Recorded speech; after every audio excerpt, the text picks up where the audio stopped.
Hi everyone, welcome back to DIY with Dewey. So today we have a pretty big project we're going to do. We're doing timing belt. We're going to reseal the oil pump. The oil pump is leaking. So there's a little gasket or O-ring right behind the oil pump that always goes bad, so we have a replacement.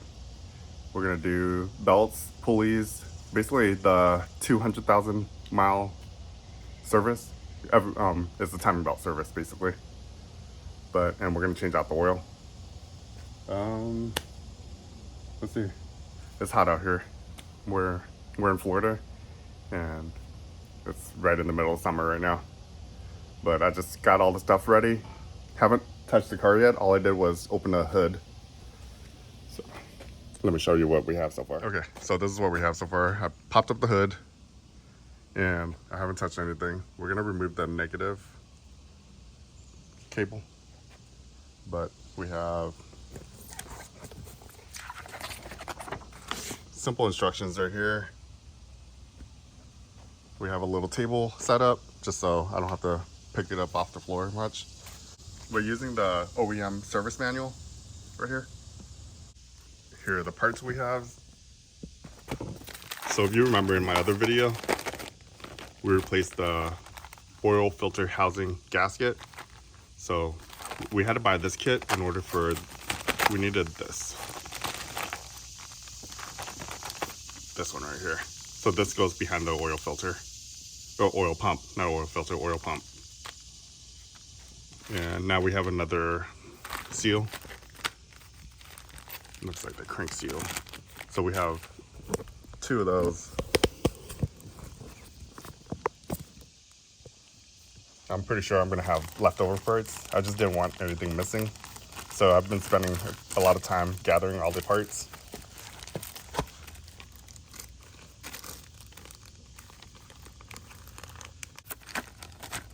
We have Honda Bond. This is to seal the oil pan back on to the car. We have our timing belt kit. So this, I purchased this kit and it came with this belt, Goodyear belt, accessory belt, timing belt. It has pulleys, both pulleys.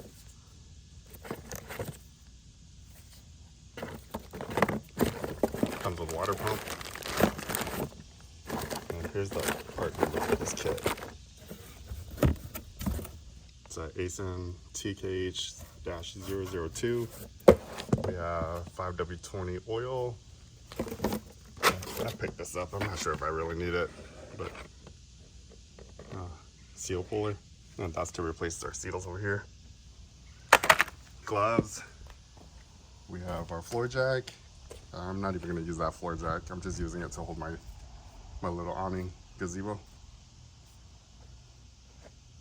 I'm going to use a different floor jack that goes higher. DeWalt tools. DeWalt impact. There's a part number. That's what I was looking for. And we have these impacts that's made specifically to remove crank pulleys. It's weighted. And there's a holder. These are just a whole bunch of extensions and adapters for our impact gun. And then DeWalt mechanic tool set. The same tool I use to fix everything. It has almost everything I need. A little impact, or not impact, torque wrench. Razor blade. So you need the blade. You don't have to use this specific blade. All you need is just any razor blade, but something that is pretty wide. So we use this to scrape off the old gasket material, the old Honda Bond basically, and then we'll put new Honda Bond on. Scotch-Brite to scrub. So what we do is we scrape off the Honda Bond, then we scrub it with our Scotch-Brite pad. It's just, yeah. And then afterwards we'll wipe it with a microfiber towel to clean it, and then we'll do assembly. And miscellaneous wrenches, tools, just screwdrivers. I don't really know what I really need, but I just kind of have this just in case. It's all different sizes. You know, sometimes there's hard to reach parts, so I bent this on purpose to reach a part in the other vehicle.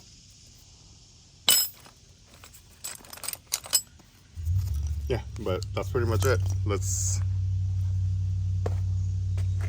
go ahead and remove our wheel, and we'll go ahead and get started. Oh yeah, I forgot. We have an air compressor just to make it a little easier. Air hose and just a cheap air compressor. So I have nicer ones at the shop, but this is what I have at the house. This was the reject that we can't use commercially.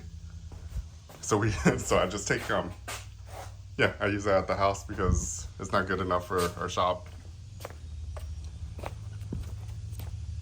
It ended up being too small to use at a manufacturing facility, so we'll use it here. All right, let's go ahead and remove our wheels. Oh, we need to jack it up.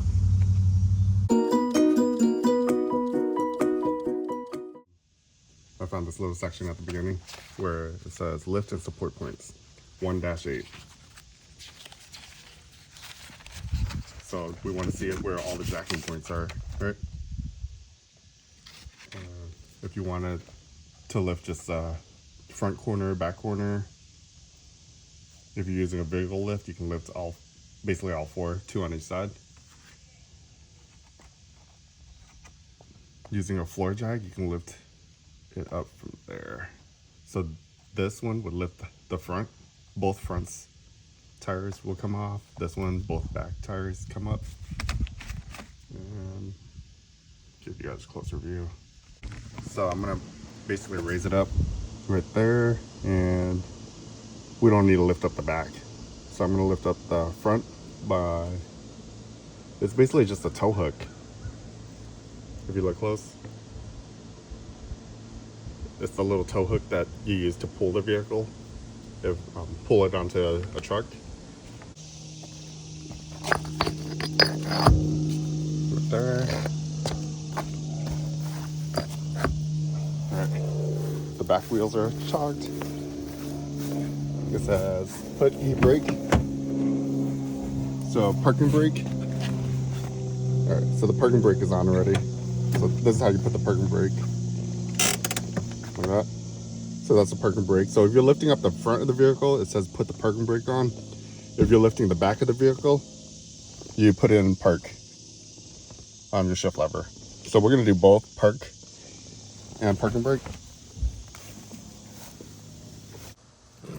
Okay, so I have this little bottle jack right here, and this is actually air over hydraulic, and we have our air set up, so I'm just gonna go ahead and use this, make quick work of this. Top of the jack.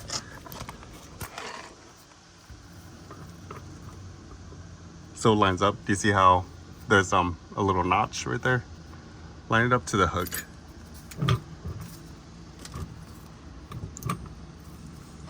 I usually don't like using bottle jacks just because the top of this is so small.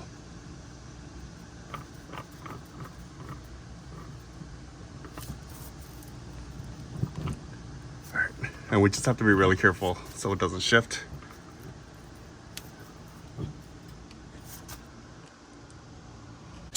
We have our little air hose. Connect this. So you slide the collar back. There.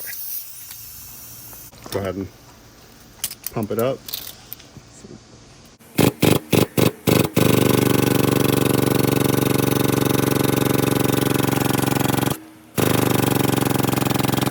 And keep an eye on that so it doesn't shift.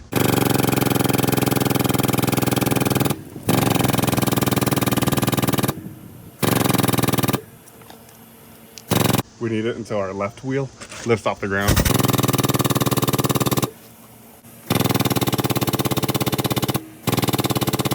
Okay, so the wheels lifted off. Grab your jack stand. I always hate lifting up the vehicle from the center, so I try to do this pretty quick.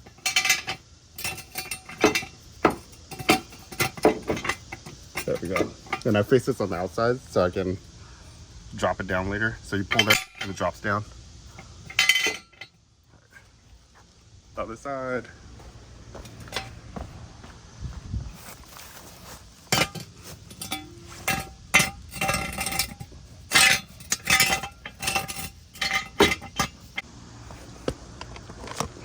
Disconnect the air hose. Right. Now loosen this. So you put this on here and you rotate counterclockwise. Just go really slow. So rest is on the jack stands. And you can see the jack stands from the front.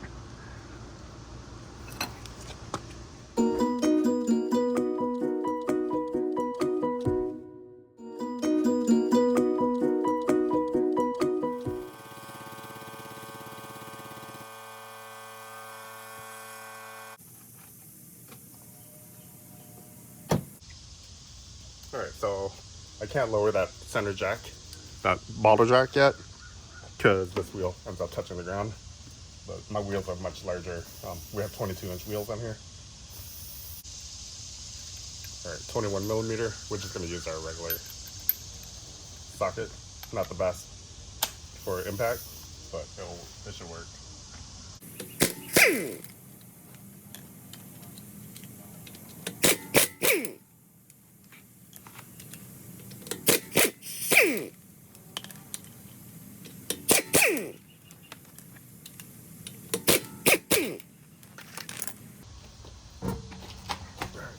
Wheels off.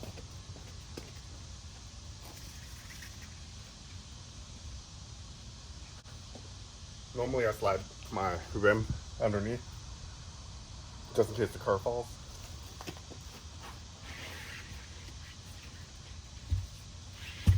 But if it does fall onto the rim, it'll probably mess it up. So it's up to you if you want to do that or not, but I'd rather have it fall on the rim than fall on me. So what I want to do now is I'm going to lower this so it takes the weight off of this jack.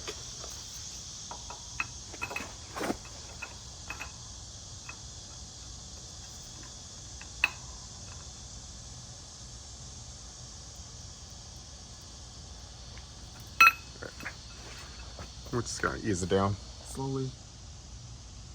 Okay, so the jack's not touching the car anymore. It's just hovering really close. But it would be there just in case. 10 millimeter, we're gonna go ahead and disconnect our battery. So I just disconnect the negative. Do that. Loosen it, you don't have to take it off all the way, and then just move that. Side to side. All right, engine cover. Flathead screws. 1, 2, actually just 2. So 2, and then in the back, there's little pop rivets. So you take this and you flathead screwdriver, you rotate it 90 degrees. Like that. From here, 90 degree, and then this pops up, and you can just keep lifting it up. Do you see the little 2 pins? Those 2 pins go to these grommets right here. All right, engine cover is off. All right. So do you see over here, you have a little cover. You just pry that open, and then you can rotate this out of the way like that. All right. So we're not using C at all. We're just using A and B. So you need to look for this timing mark right here and line it up to B. There's the alternator. There's the pulleys.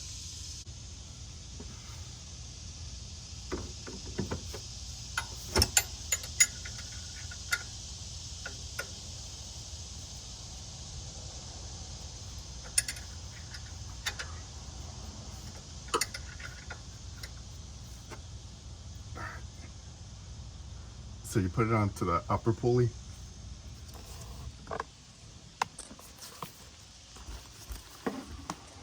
I have my 14 millimeter with the closed side on that. And now I'm going to use this for leverage to rotate it. So we're going to rotate it counterclockwise, and it'll give us slack to remove the belt. I don't know if you guys can see from that angle. There we go.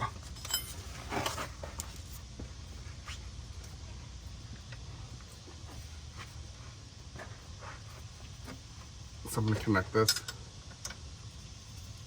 and then that should give me enough leverage to pull this down and get the belt off.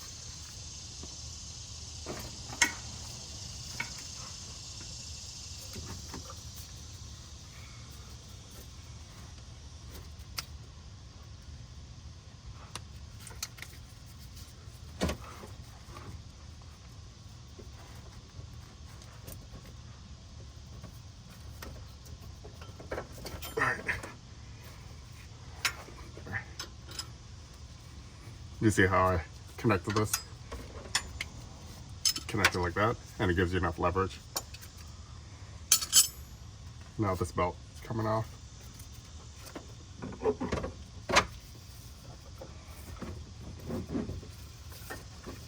And this goes to the top.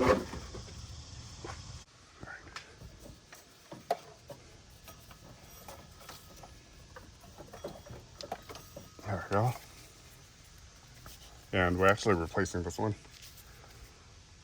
This still looks good, but I'm just gonna replace it anyways, since we have a new replacement. But let's rotate this bottom. We're gonna line up the bottom first. So this little mark needs to line up with that little, do you see the arrow right there? Okay. So I grabbed just a little paint marker. Any paint marker should work, but I'm gonna mark this.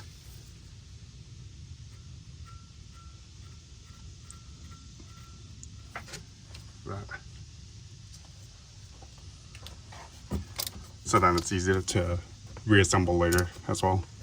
So keep rotating. Oh, I went too far.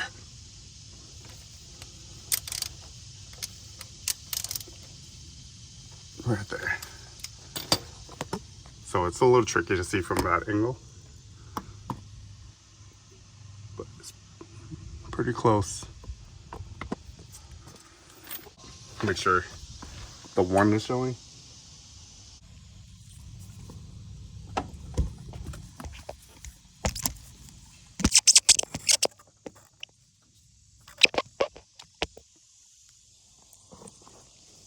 Okay. It was showing a 5 up there, so that's not the correct TDC. So now we have to rotate this again. And we just need to keep rotating it back to that spot again, and then we'll see what number is up top.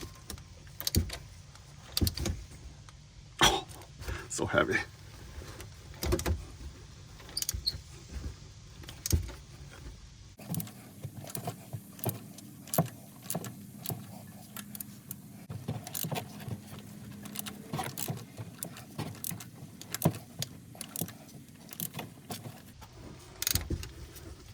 Still heavy. Hoping this is it.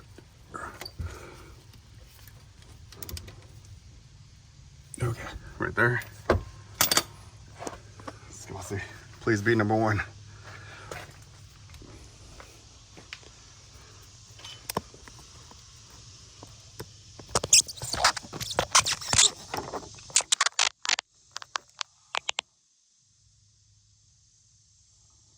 can't tell what it is, but let me.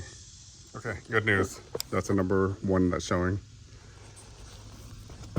All right, so we found our TDC top dead center. Now we can go ahead and loosen this crank pulley bolt.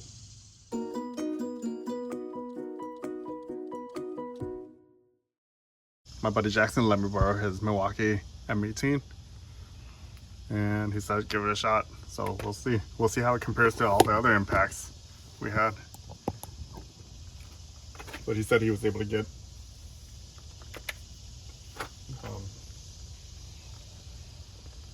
crank pulleys off with this. Put on the socket 6 point.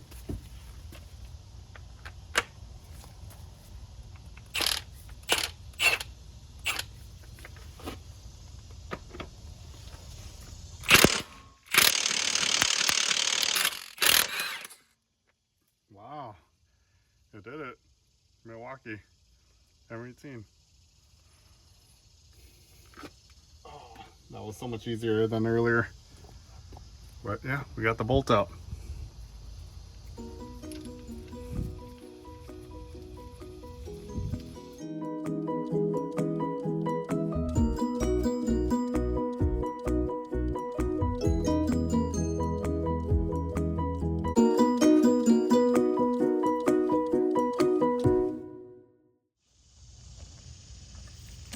Rear vehicle on the left, remove right front wheel, done.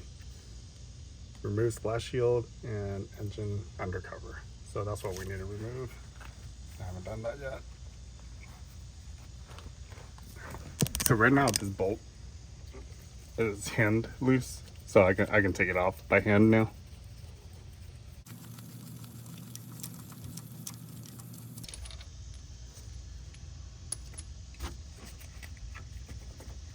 So this should come right out.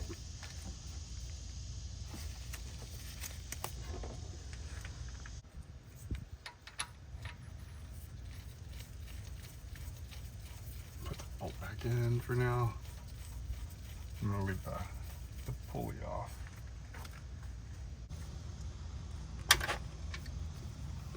There. 17 millimeter socket. And I like these 6-sided ones so you don't strip anything with ratchet. So I already broke that loose. Let's go ahead and undo this bolt.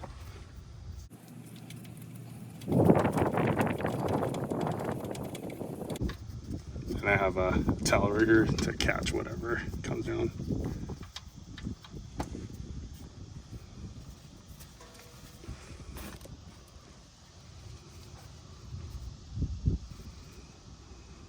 And we're going to remove our oil pan as well in order to change out the O-ring, the oil pump O-ring. All right, let's remove the covers underneath.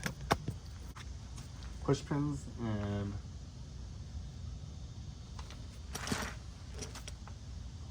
$10 millimeters.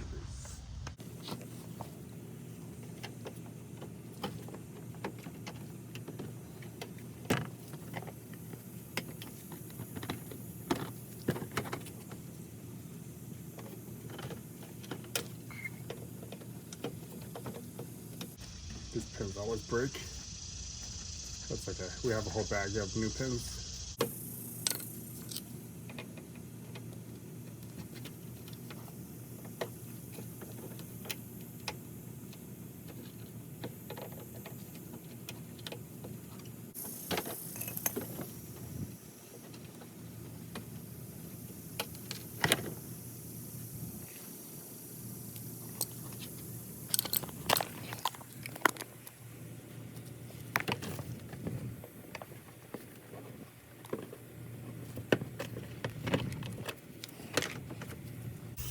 I'm gonna go ahead and use my DeWalt power tool. Save a little bit of time.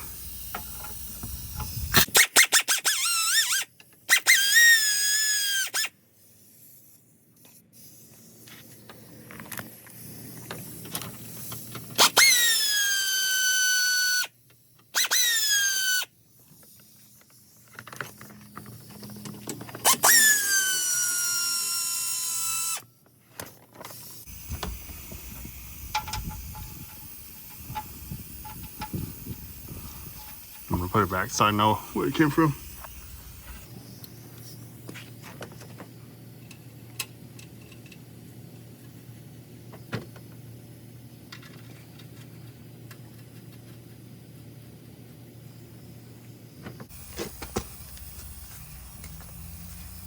One more push pin over here.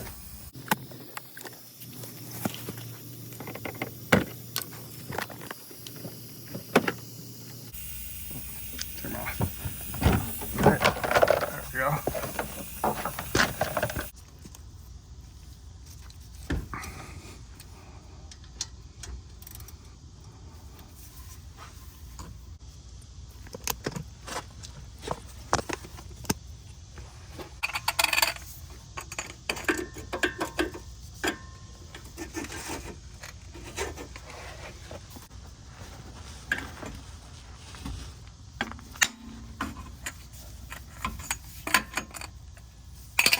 That sounded good.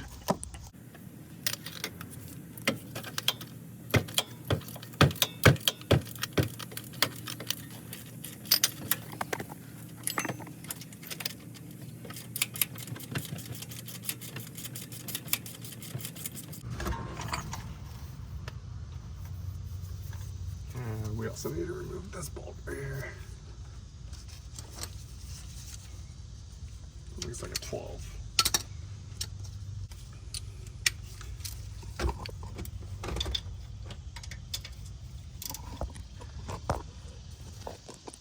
$12mm. So I'm using 12mm with a 3-inch extension and a little reducer.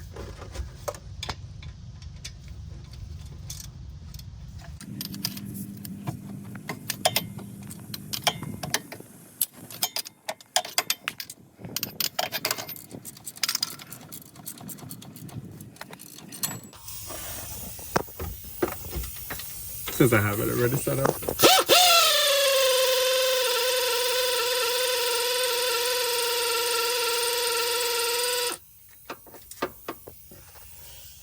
A little easier. I won't have to waste my time using the ratchet.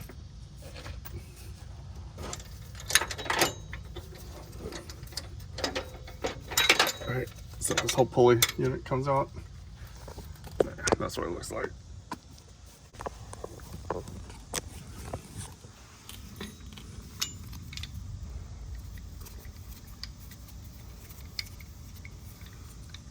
Alright, so with that tensioner pulley, we're not replacing it. Our kit doesn't come with that pulley, so we're going to reuse those. Let's go back to the timing belt. So remove the drive belt auto tensioner already. Lift and support the engine with a jack with a wood block under the jack, under the oil pan. So we're putting like a 2x4 under the oil pan.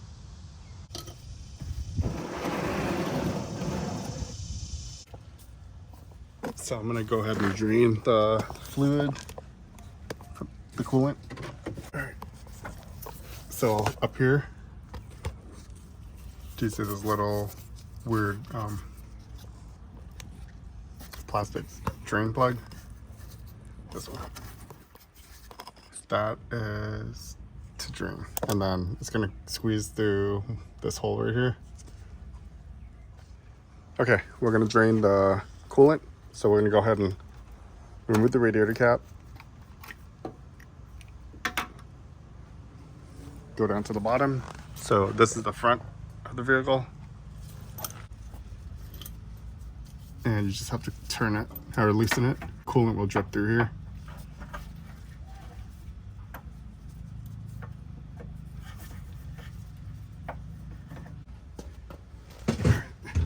I'm grabbing a funnel. So we're going to use the funnel to catch a lot of the fluid coming out.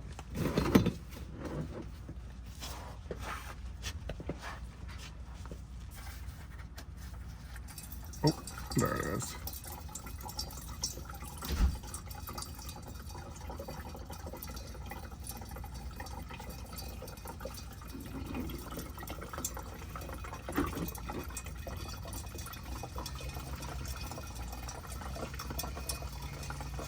I'm hiding under my garage right now. There's like torrential down thunderstorm. So I'm gonna take a little break. But I guess this is a good break point. The rain finally stopped. I had to move all my tools out of the rain.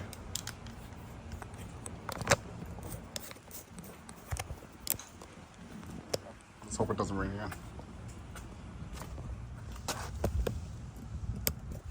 All right, we're gonna put our drain plug back in.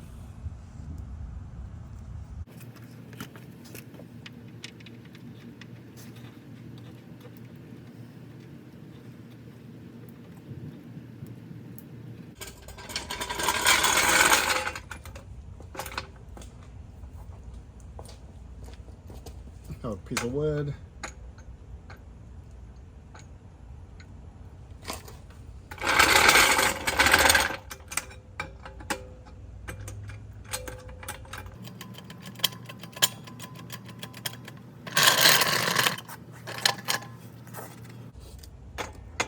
2x4.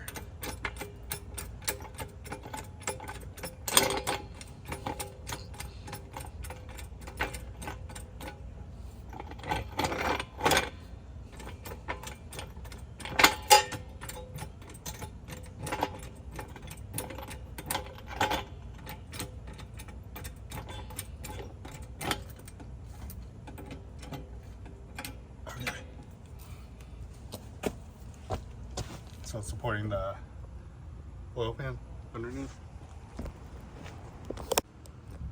You see 2 bolts right there. It's like 14 millimeter.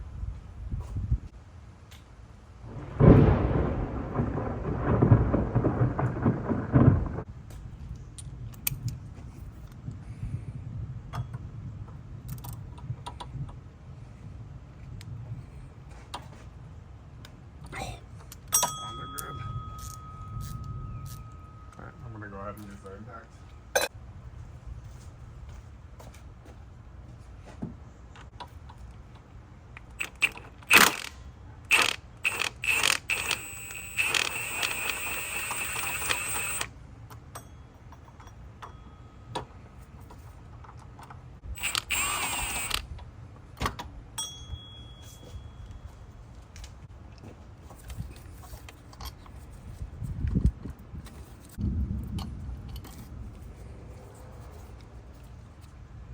Set these bolts here.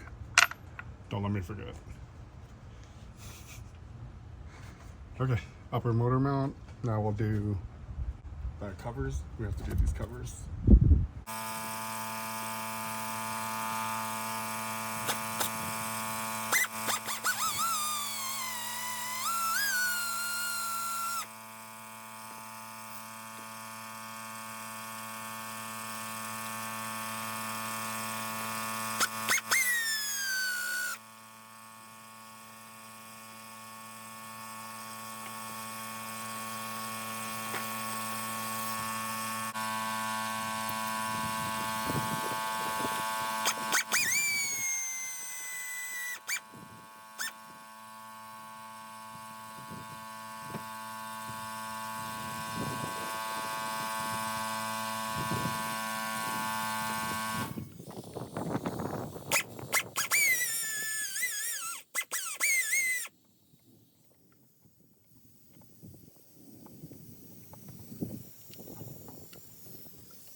So I'm still working on trying to get the covers off.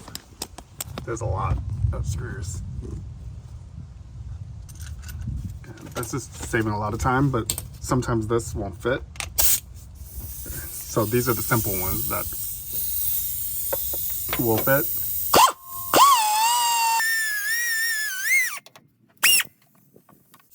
So those ones fit fine.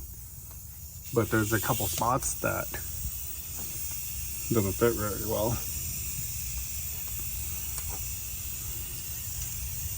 So when you have spots that don't fit, you either need an extension or, well, I don't want to use that. Let's try to make this work. We'll grab extensions.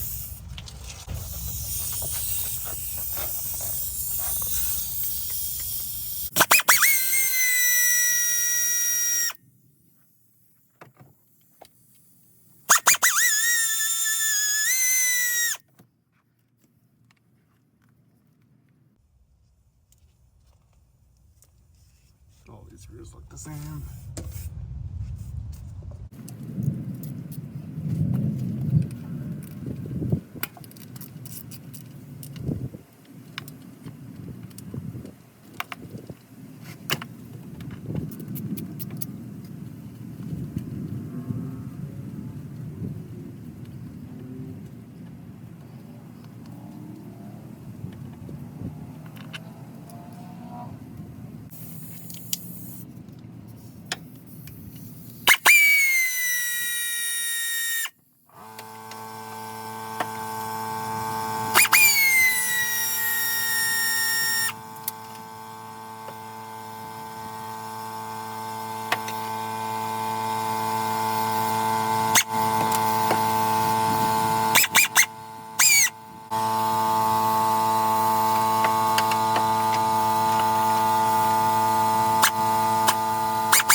more.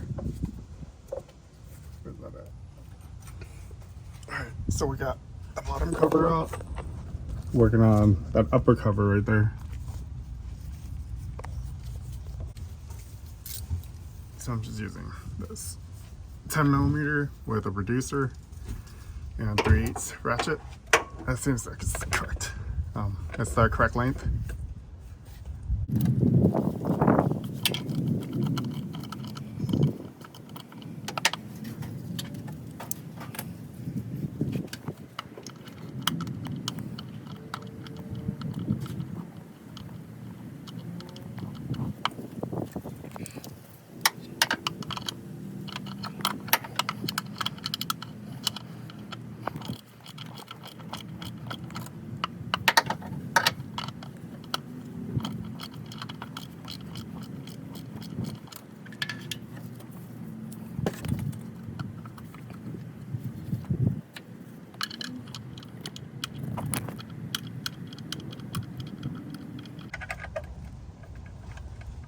Sometimes it's kind of hard to record while trying to reach a hard to reach spot.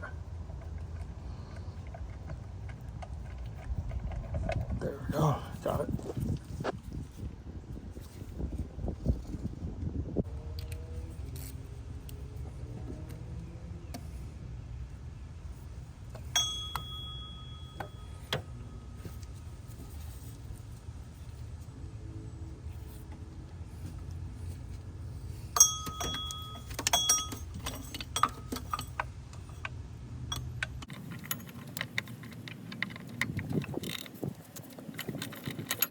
Tricky one.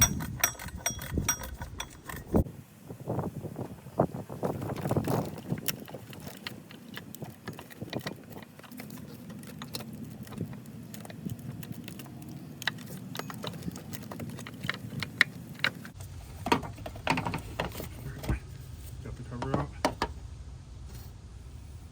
Let's make sure we have all the bolts, and so you know how many bolts you need to do.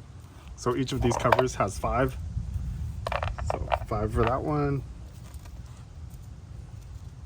5 for this one, and this one has 2, 3, 4, 5, 6, 7. 2, 3, 4, 5, 6, 7. Perfect. All right.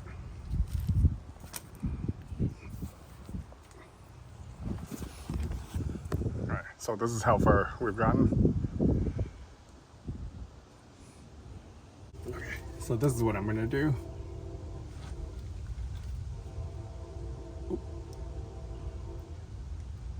So this pin,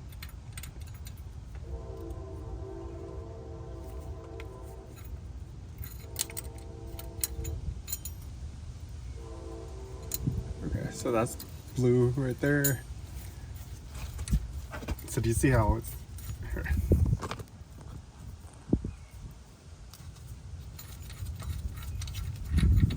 Take this off. So this blue right here, that's the way I want my belt in a bit. So I'm gonna count the belt to line it up, make sure it's perfect.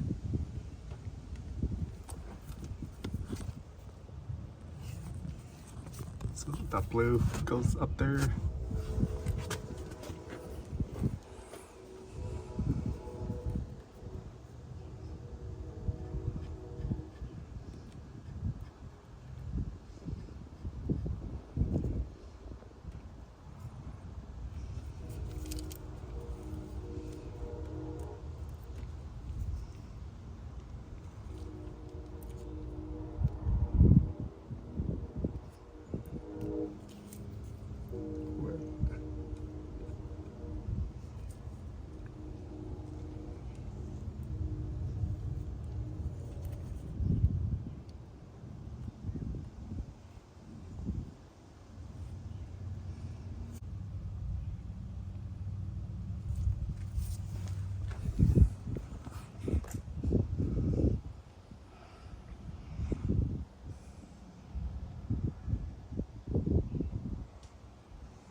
10mm deep socket.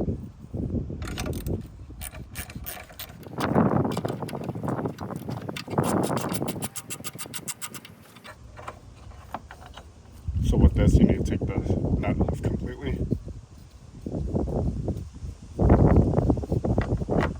And we're going to leave that nut right there. What we need is this rod. So now we take this rod down here. So this is what it's telling us to do in the book, in the service manual. So I'm not making any of this up. I know it's kind of weird to use another part.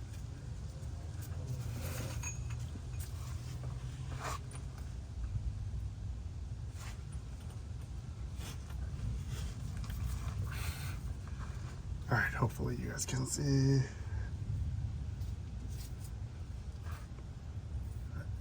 So this, wow, all right, I have to reach my hand all the way up there.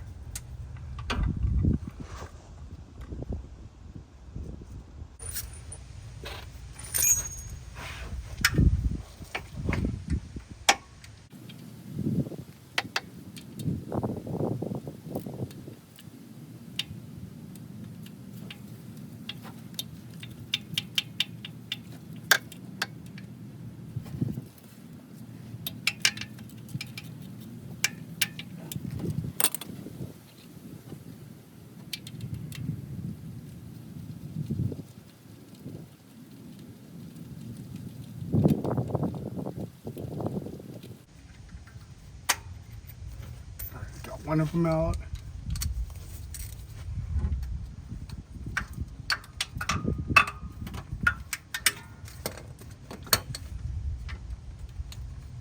I think most of the load is off of it already.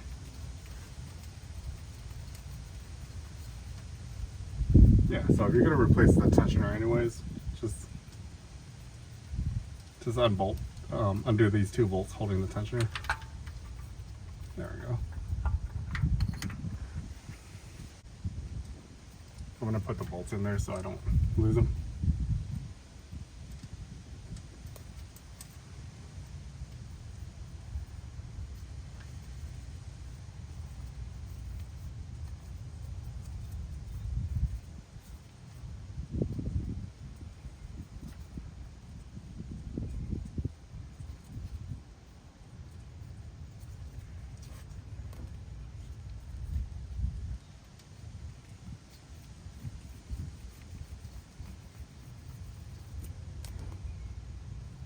So we got the tension off of the belt.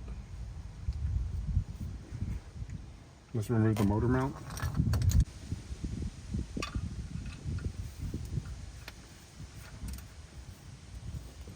So there's the motor mount bolt right here.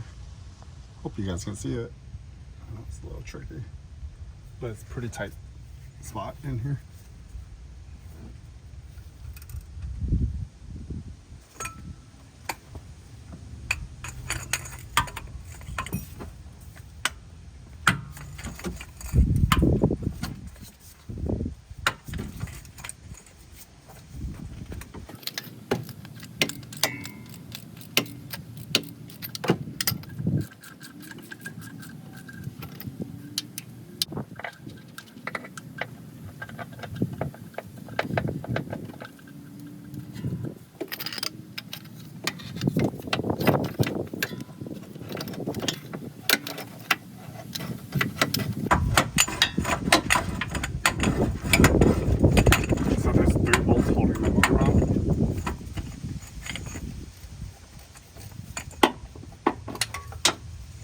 That's 1, 2, and there's one more up here.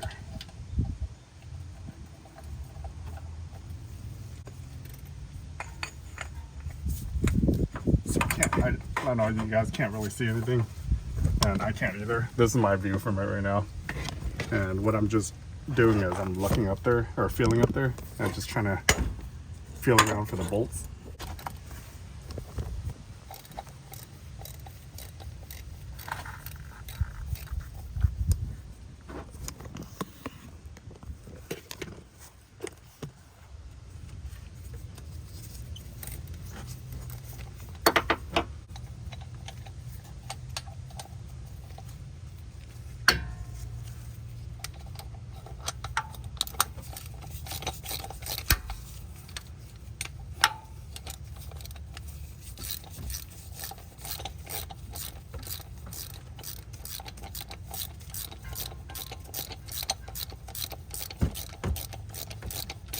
so many things in the way.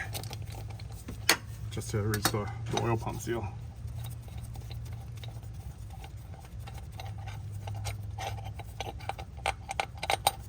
Bottom hole.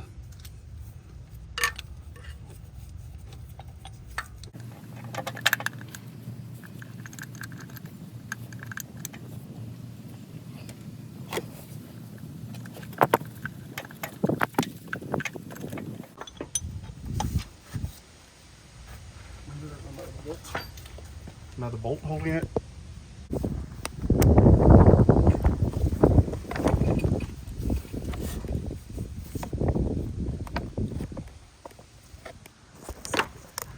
That little 10mm hanging out right there.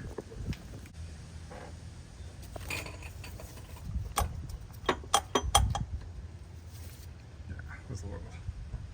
Looks like a 10mm.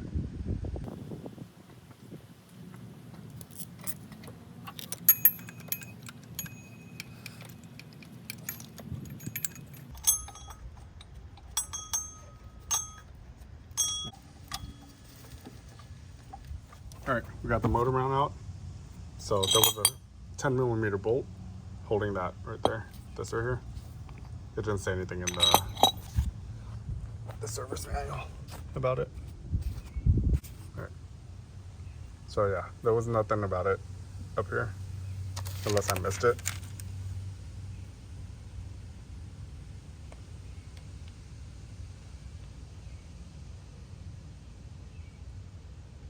Yeah, I didn't see anything about it, but it's okay. We got it out, and we didn't have to do that. We unbolted those three, and it still wouldn't come out because there was another screw holding it.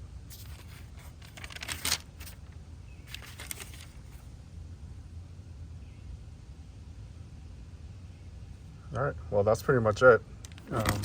Remove the idler pulley, then remove timing belt. Discard the idler pulley bolt. No, that's not good. I think that's the only bolt we have for that one.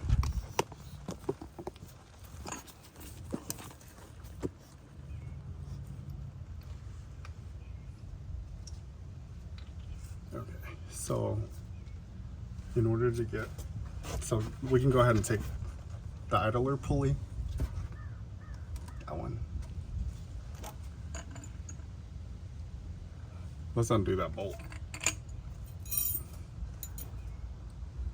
Looks like, what, 14 or 17? Where's my 14?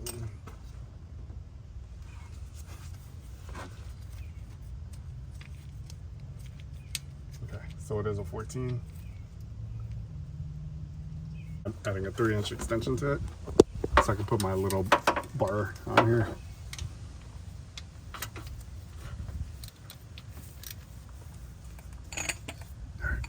More leverage.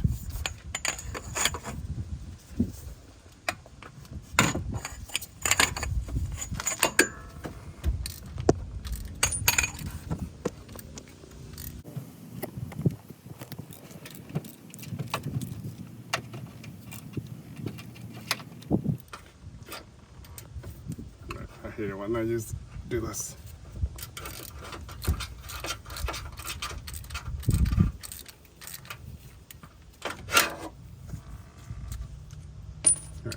Take out that extension now that we broke the bolt loose. There we go.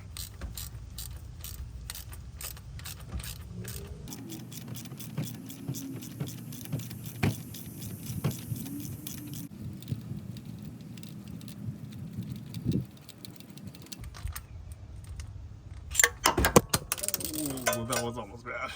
That would have hurt if it hit my face.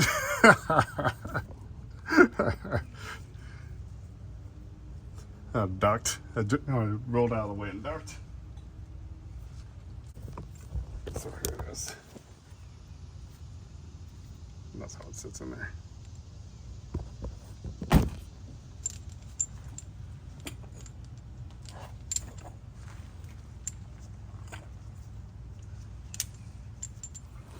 So I just put that bolt back in there.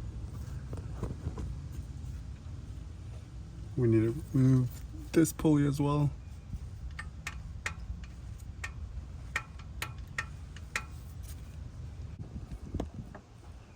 Alright, so I'm gonna write an arrow right here.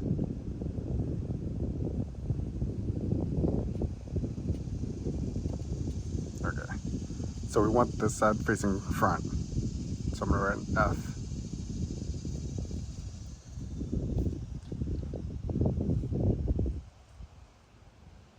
So in a bit, when we copy these lines, I'm gonna put an F right there, and it needs to line up right there.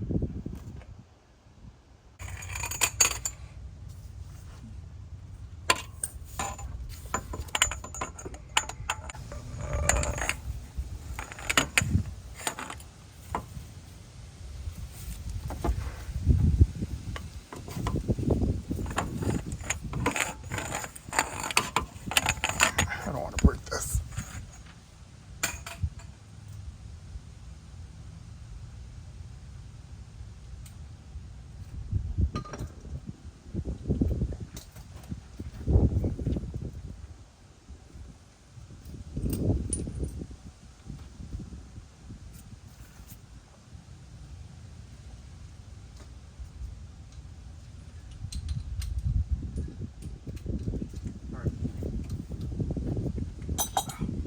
I was using a 1/4 inch. Let's switch over to 3/8. And that's too long. I don't have the correct extensions. Like the space constraints is up there. It's difficult.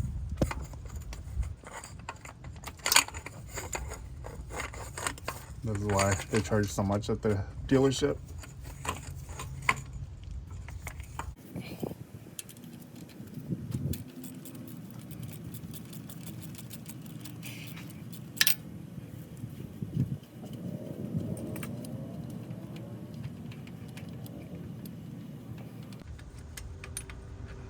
Alright, this is out.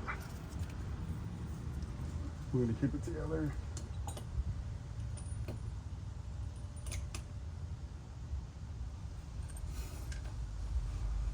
Alright, timing belt is ready to come out.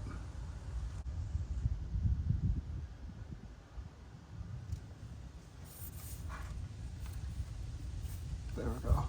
Do you see how I kind of gave it some slack in the back? There we go. And then just give it some slack on the front there without rotating it.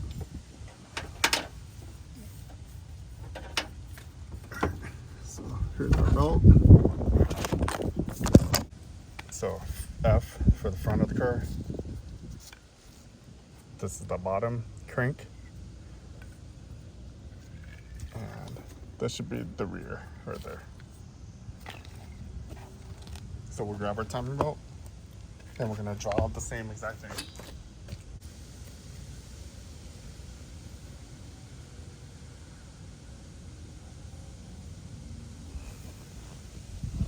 Where's our red marker? Okay, so this is the crank. So I'm gonna mark this as the crank on the bottom, right there. That was right there. And you want to follow this perfect.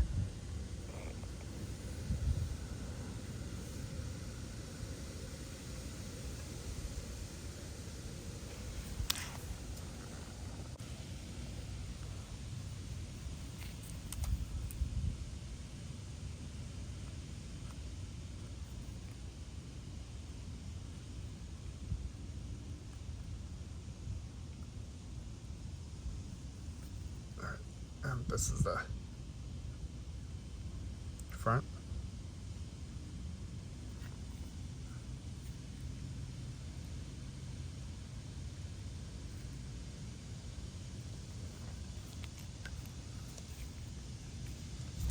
And last one right here.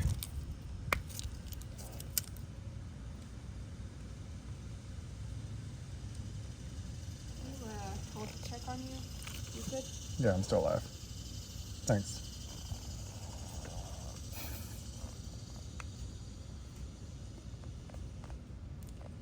You guys don't want to learn how to do a timing belt change? We'll watch your video.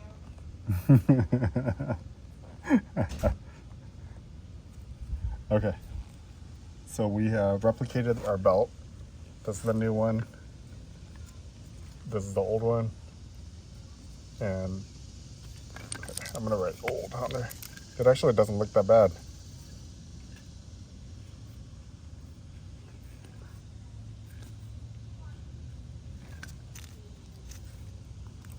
I was worried it's gonna snap because I hear horror stories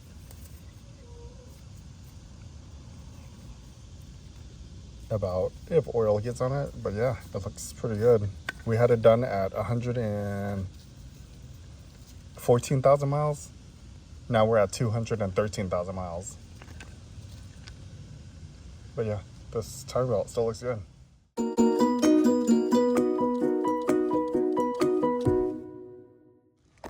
So here's the old one that came out. Here's the new one. It's the same brand, Koyo. This one says Koyo Japan. Slide the sleeve out. Put the sleeve in here. All right, so that's gonna be our replacement. This one is our trash. Here's this other pulley.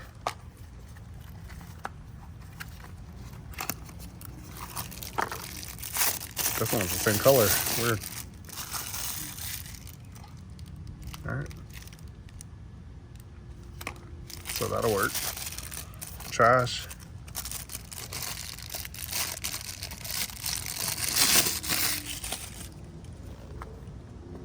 This is gonna be the one we're installing. This is going to be replaced. 10mm deep socket.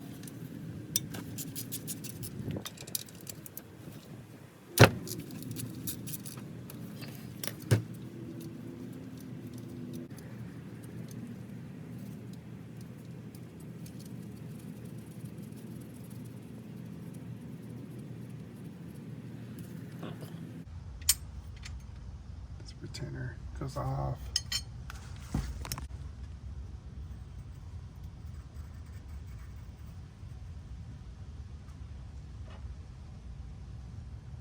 Don't lose it. Yeah, let's put these nuts back on.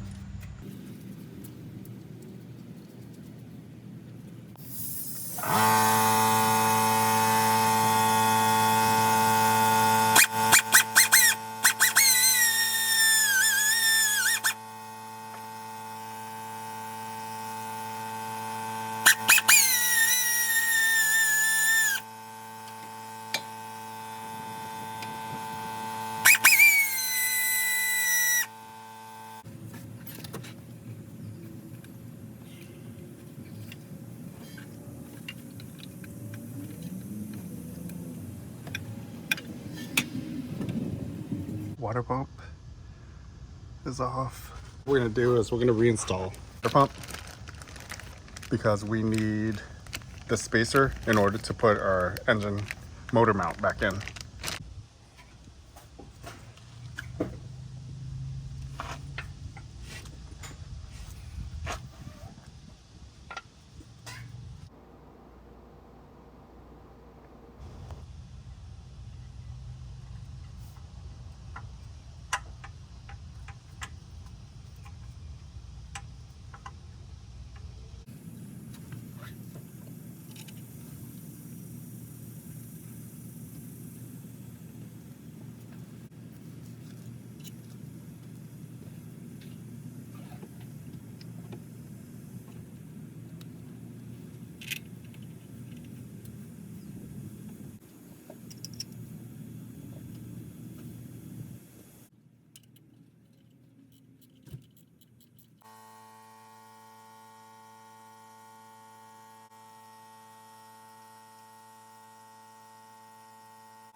water pump.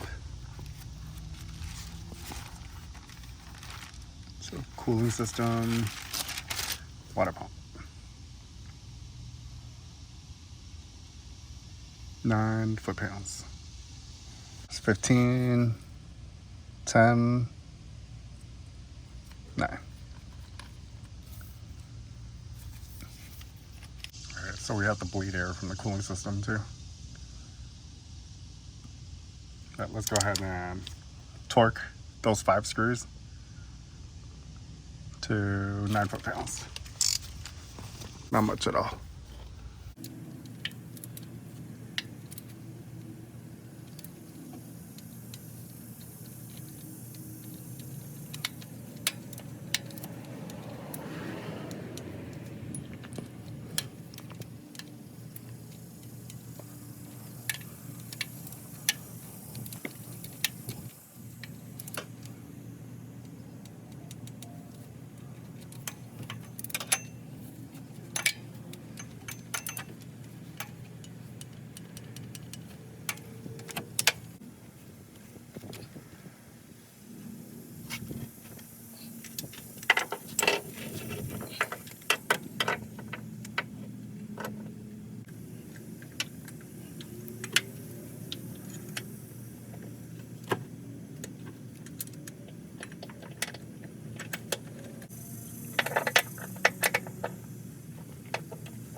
So 2 motor mounts are right here. 2 motor mount bolts.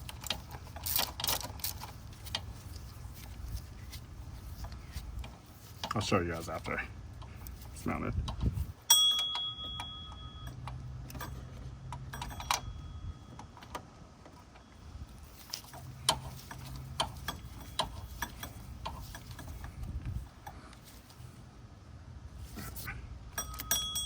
So those are the 2 bolts I just tightened. That one right there, right there. All right, our motor mount is back on.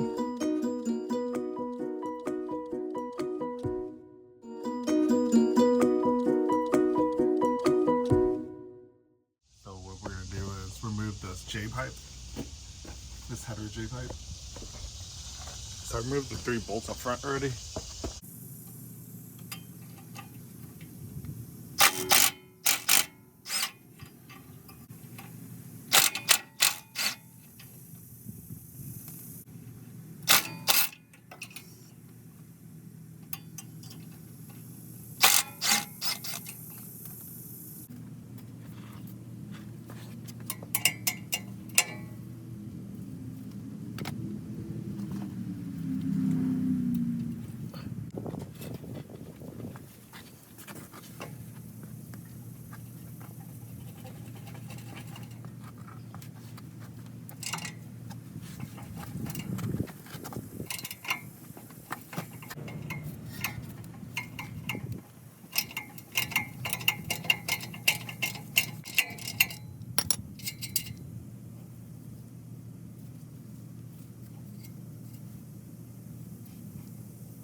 Last one.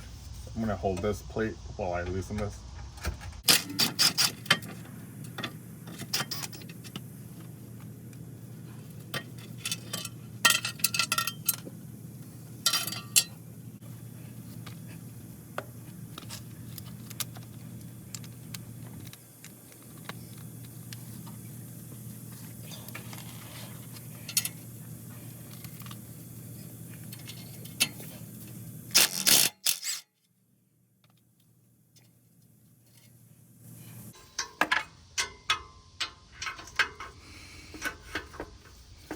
All right, let's try this.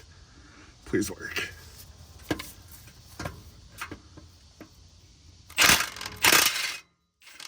Yes, it worked.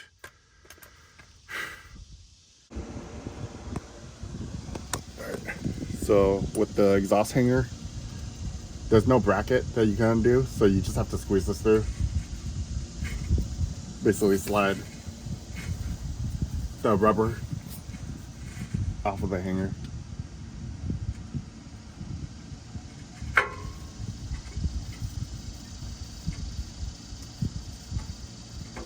Alright, so we got this off. So it's off of the hanger. Now we need to get the header off, or the J pipe off, and it's just held on by friction.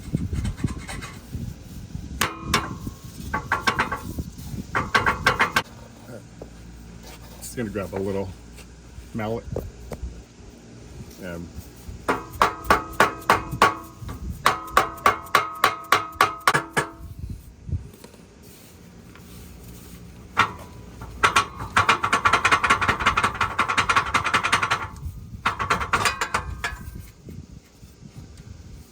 got it, finally. Let's just slide forward. There we go. So I'm gonna go up to the dealership in a bit, the Acura dealership, and see if they have the parts in stock. I wasn't planning to do, like go this far in depth into the engine, but since I'm here with the timing belt change, we're basically halfway there. So we're gonna pull the pan and reseal the oil pan and change out the oil pump O-ring. Alright, so here's the instructions on the header pipe removal. There it is.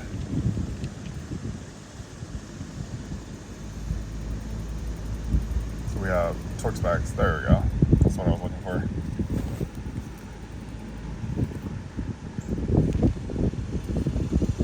Alright, oil pan installation.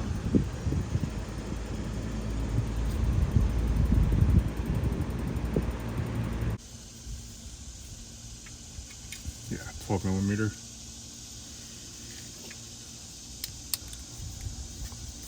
I'll just use this instead of the impact. Yeah. So this one's just going into aluminum, so it's not too hard. That one up there, that's connected to the header pipe, would probably be pretty difficult.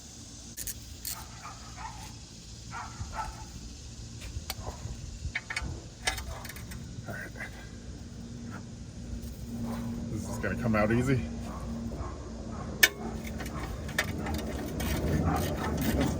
Yeah, came out pretty easy.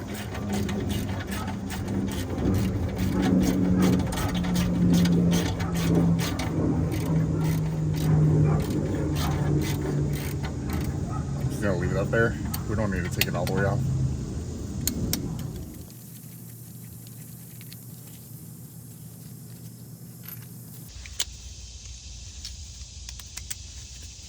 Guess I'm about to screw up here.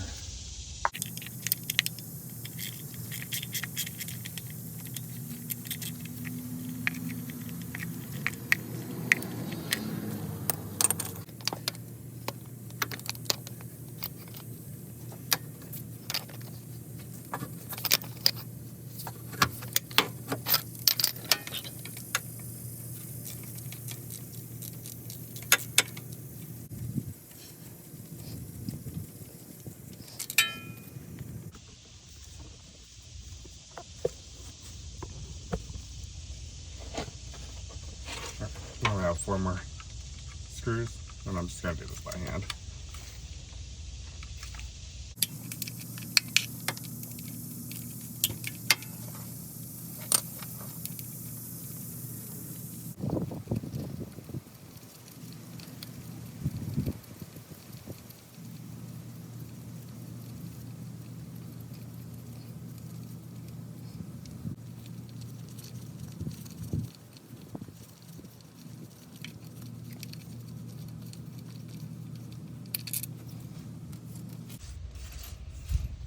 Alright, that's all the bolts. Moving a little bit.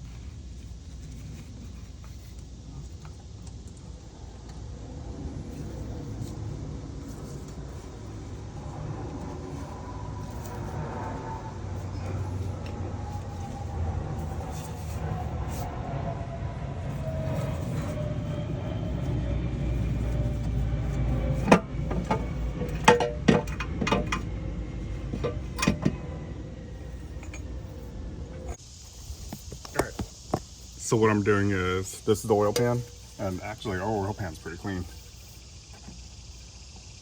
We've only used Mobil 1 full synthetic oil on this car ever since we got it. So yeah, it doesn't look bad at all.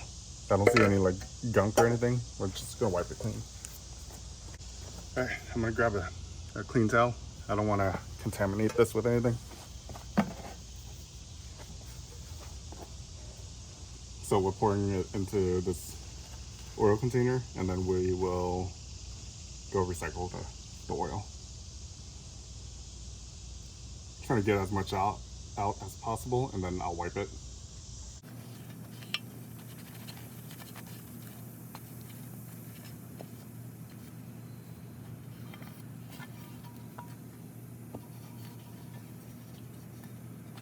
I'm gonna remove the oil pickup right here. We'll keep disassembling.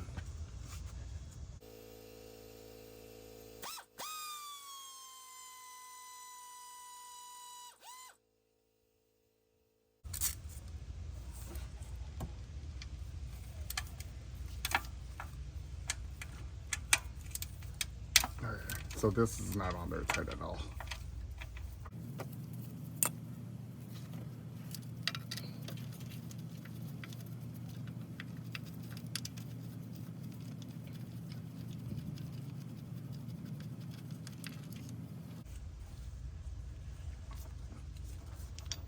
Make sure those 3 bolts are the same size.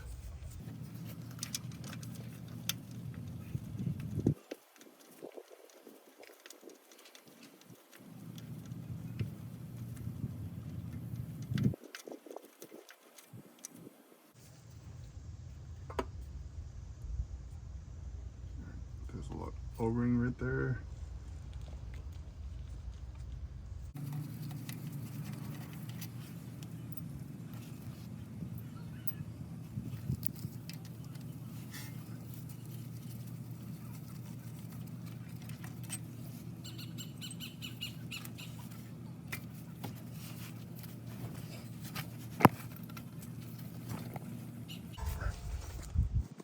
So we just replaced this gasket not so long ago,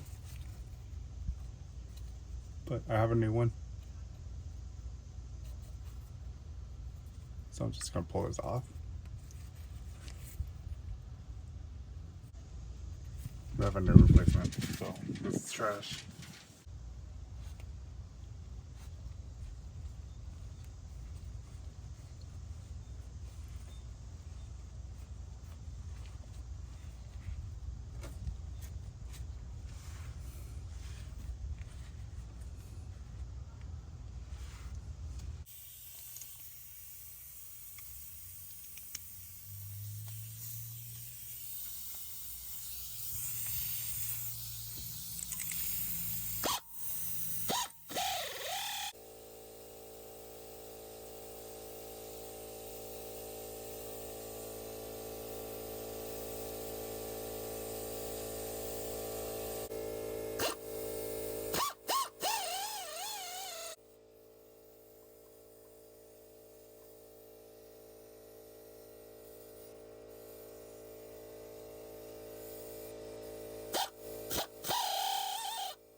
That was pretty difficult, kind of painful.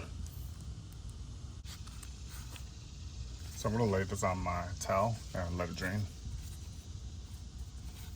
It's like oil, a little bit everywhere on there.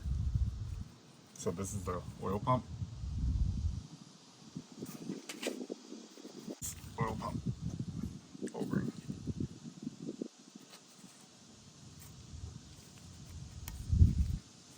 It's missing a little piece right there. It's very brittle.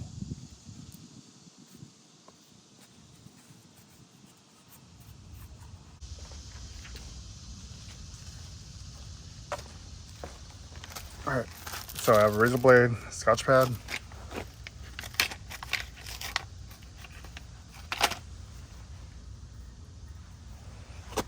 And with this, basically, I just, you want to use as flat as you can.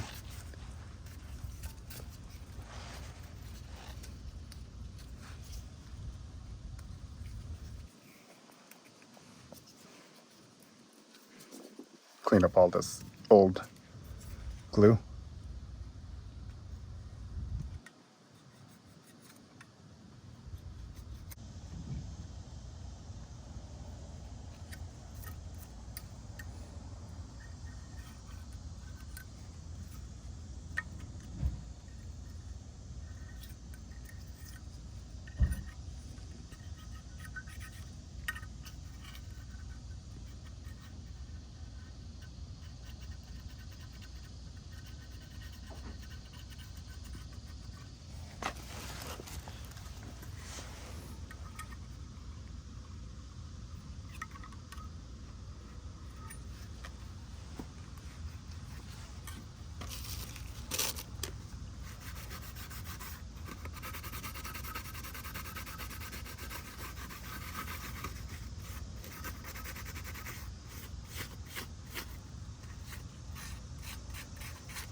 So do you see I'm trying to make the mating surface really clean? You want it to be pretty free of debris. So that when we put the glue back on, it adheres pretty well. So there's no leak. You don't want to go through all this trouble and have issues with it sealing and leaking still.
Check out this little channel right here. It has a lot of dirt and stuff in there.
so it's difficult to clean the inside channel. But I use microfiber, Scotch guard, and even a screwdriver with the microfiber under it. I'm trying not to scratch it, cause any grooves. That's probably the best I can do. We'll go ahead and add some of the Honda Bond to that too, and it should fill up any gaps.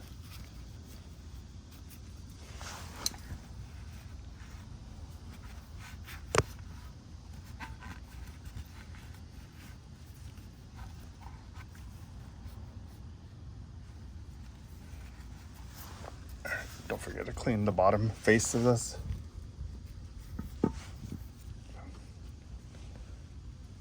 So, any of the glue, I use a razor blade like that.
All right.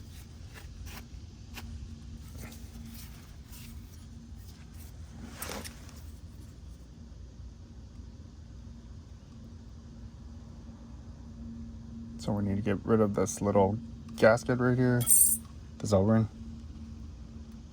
There.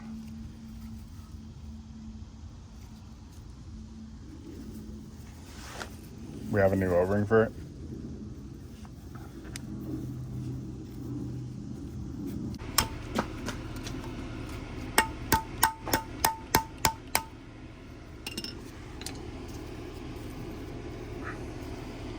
All right, so we knocked the seal out. Go ahead and place the new seal in. Here, let's clean this.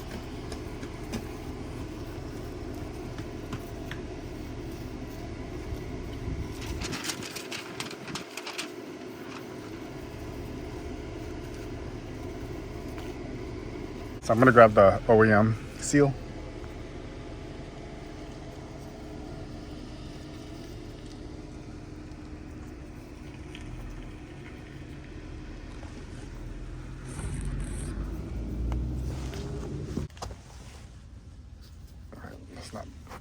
It's a little wide, but that's fine. And then we're gonna use our mallet.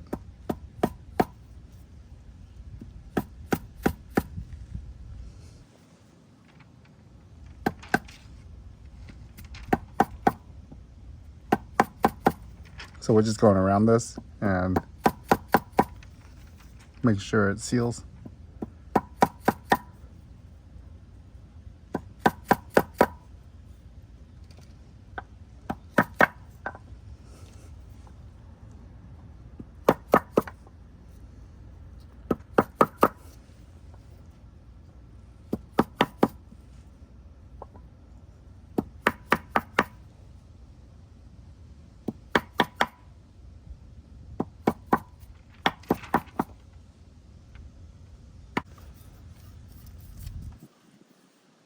All right, so crank seals in.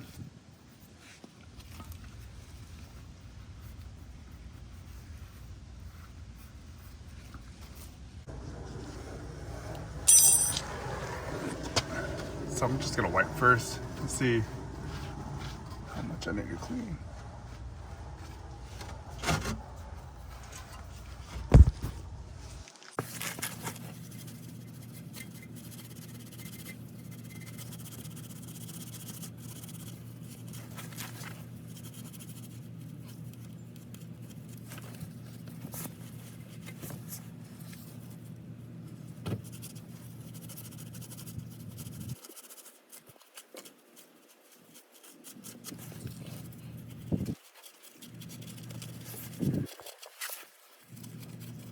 This out, but there's probably a leak right there.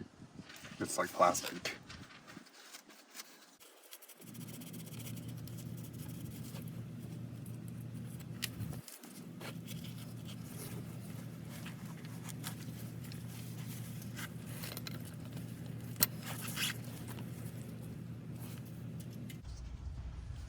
I'm gonna have to pull the oil dipstick out in a bit. Here, well, I'll go ahead and pull it out.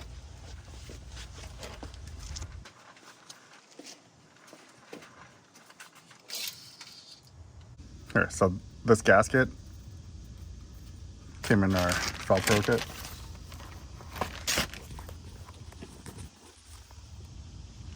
And all I did was lay it in there, but what we need to do is we need to put Honda Bond on it too. Everybody was saying that these cause a lot of issues when you're assembling it. This falls off a lot.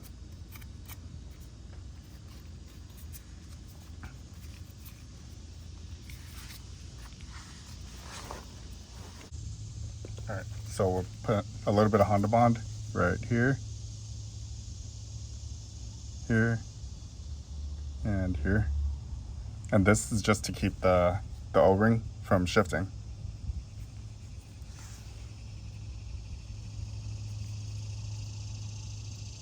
Let's put a little bit here too.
Nine foot-pounds.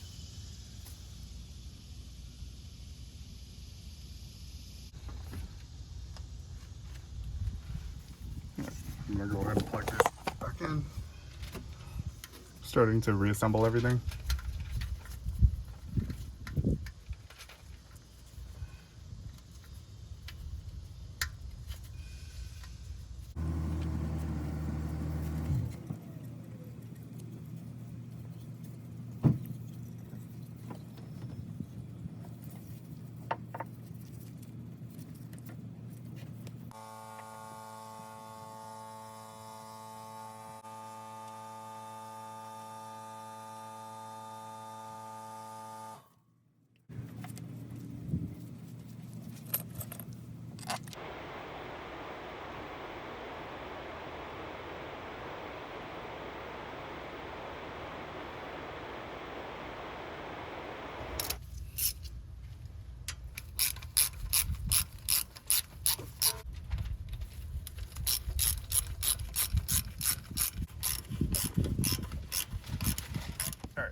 pickup tube back on, and it's 3 screws, it's 9 foot-pounds.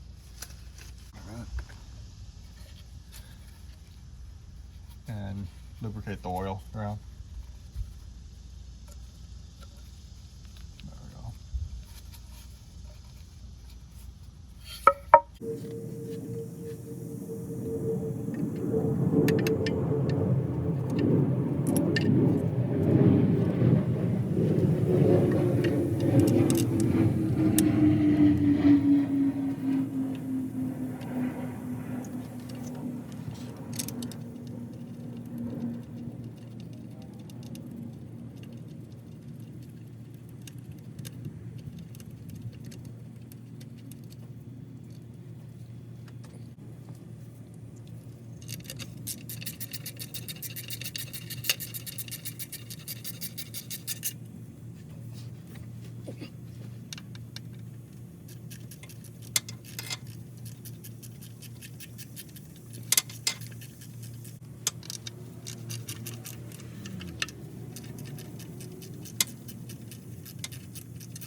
We're gonna wipe this, and now we're gonna clean the oil pan mating surface.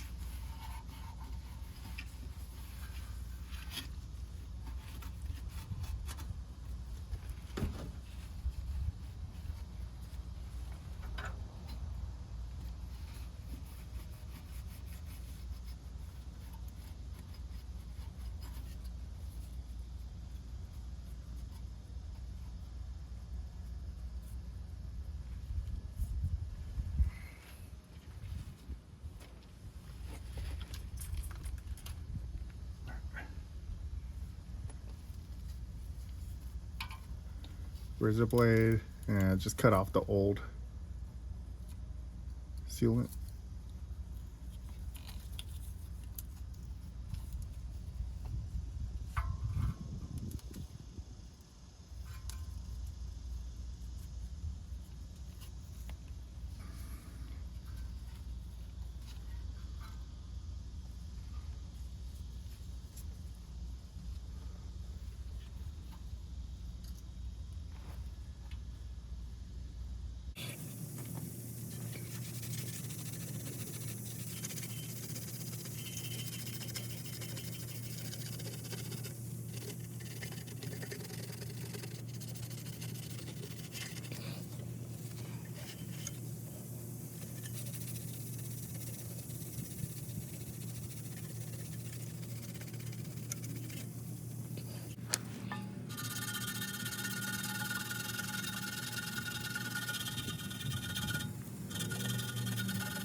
All right, we have 5 minutes to get it on. 10mm ratchet.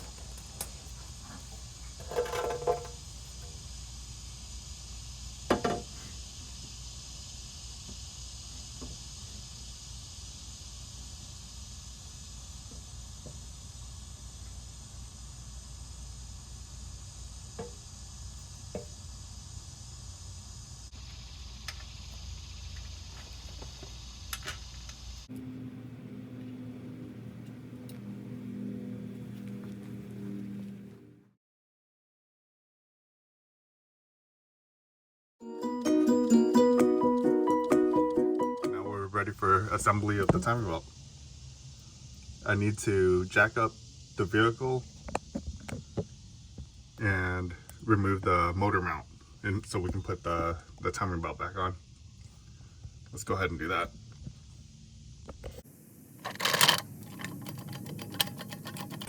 So put a piece of block of wood right there so you don't cause dents on your oil pan.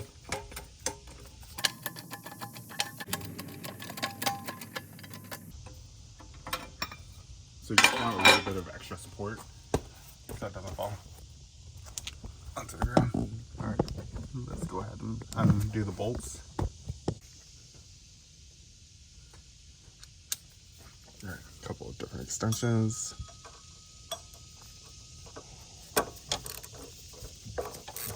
So I didn't put these really tight at all because it was just kind of holding up our engine temporarily.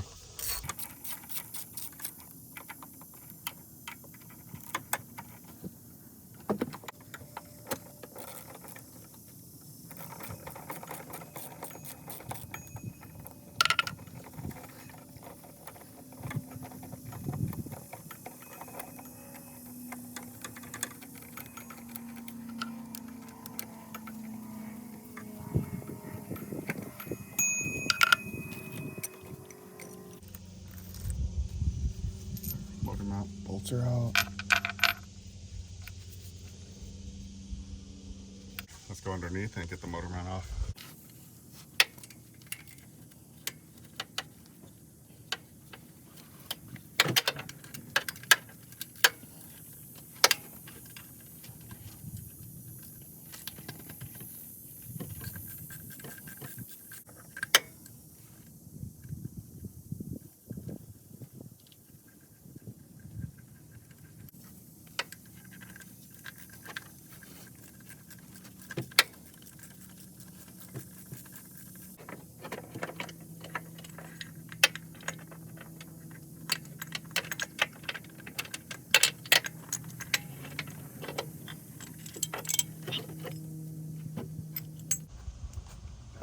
So we have our new idler pulley right here.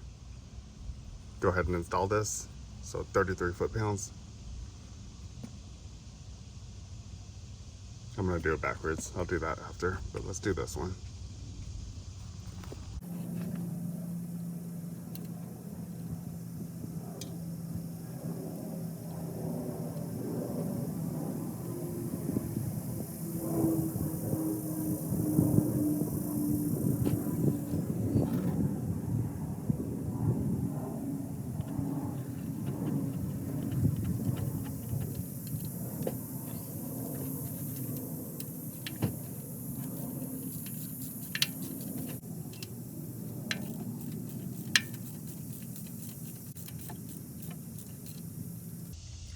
Grab a torque wrench.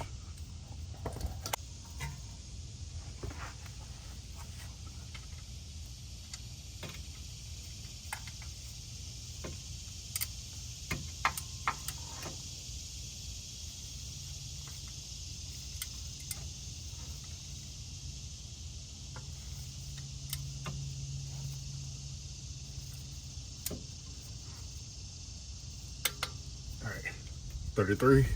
You hear that click? That means it hits the target torque range.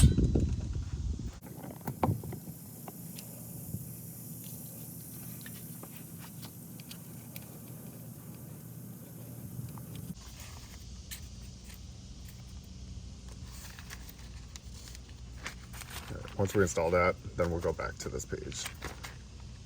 So 19 foot-pounds.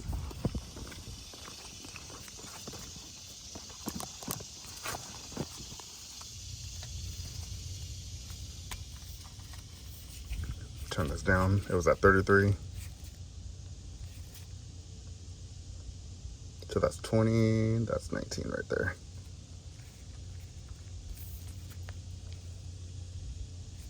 All right, let's turn this in. Keep going.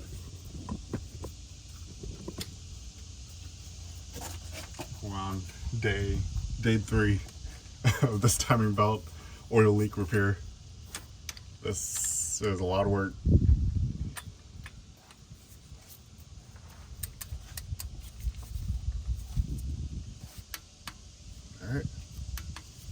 19 already. Not very tight. All right. So here's our tensioner. Leave the pin in. Go ahead and install these.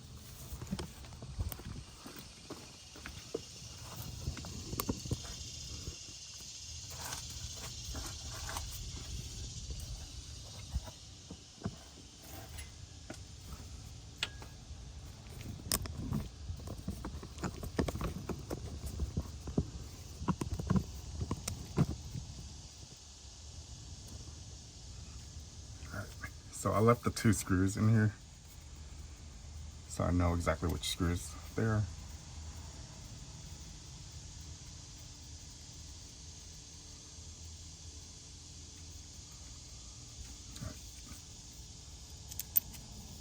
Bottom.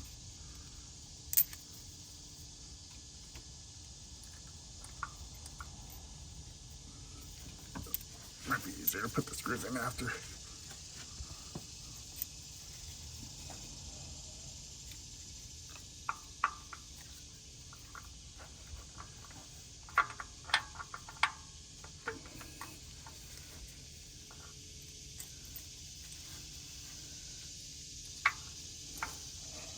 Not much room down here.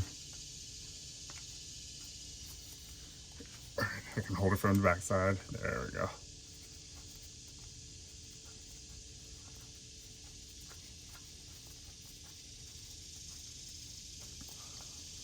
So taking everything off is much faster than putting everything back on. I don't want to use my impact or power tools to do the installation. And I want everything torqued to spec.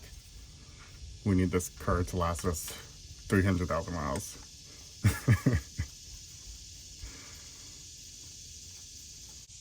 So I'm going to feed this through.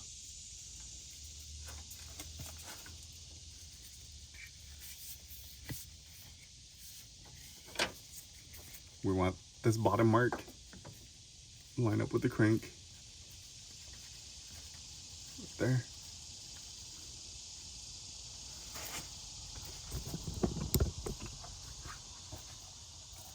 We need everything, all the marks to line up perfect. Okay. So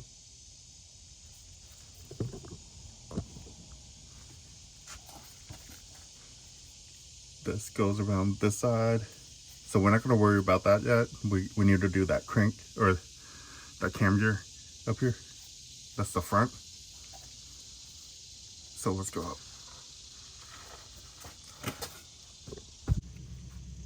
Okay, so that's where we needed that. We will have to rotate the front slightly. Grab our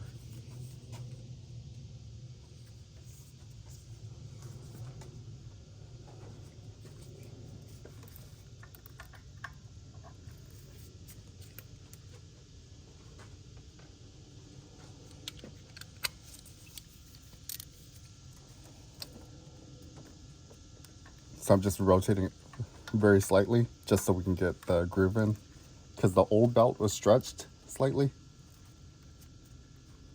There we go. So I'm lining up the top with that line right there.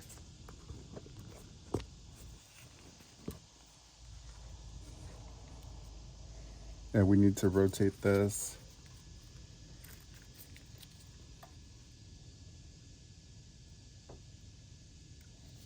just a little bit. There we go.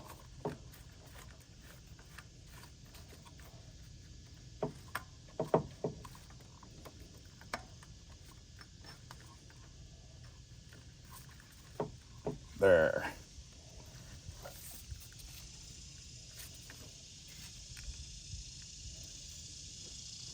So if you look on our cam gear, I put marks on both.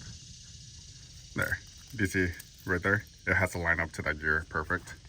And we'll make sure the back lines up as well. So let's go underneath.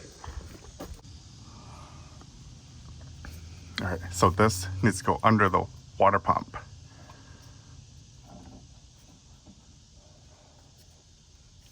Like that.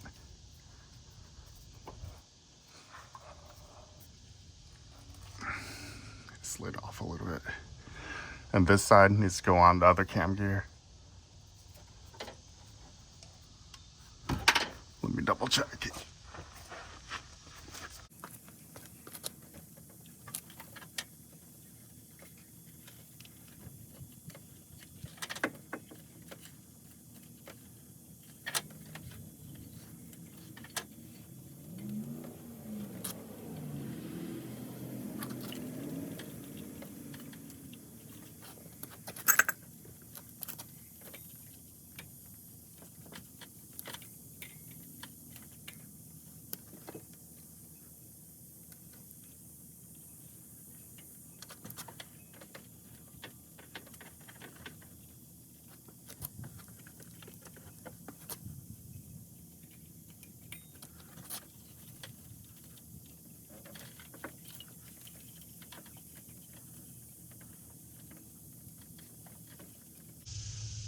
Sorry, I can't give you guys a better look because space is pretty limited.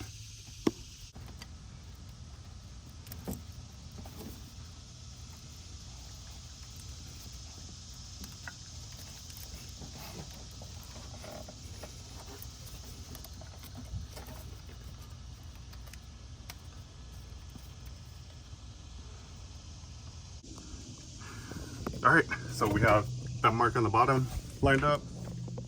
This mark up top is lined up. So we're looking at the gear. And this mark back here, I know it looks a little off, but I double checked my previous video there. And I accidentally touched that front portion. So the rear line behind the blue is the correct one. Okay, so it was pretty difficult installing the belt with the tensioner on. With the water pump pulley right there. That was 19. Yeah, don't do 33 on that.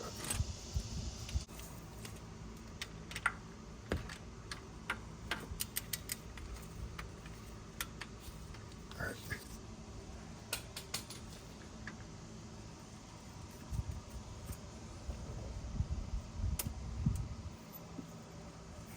So here's the bolt for the tensioner.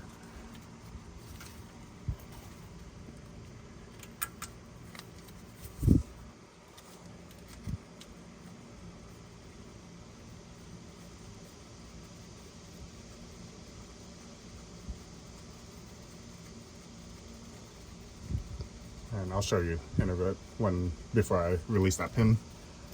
We need to make sure all the lines lined up correctly.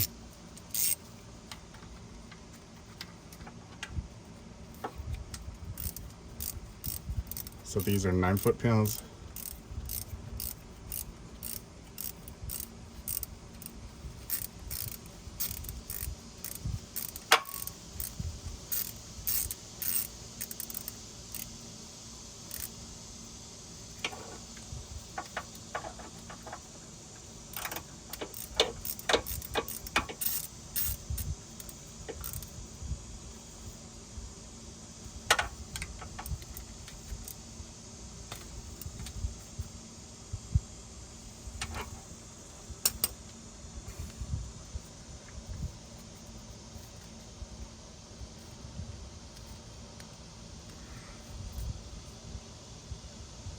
All right, timer belt is on. All right, so bottom mark lined up.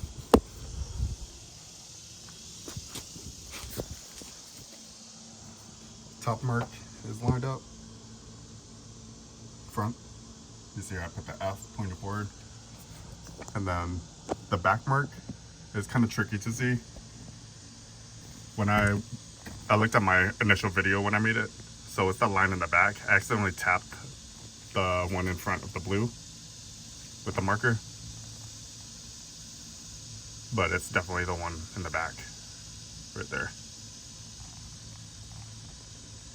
So we're good to go. Now we can release the pin. Go ahead and pull the pin. And then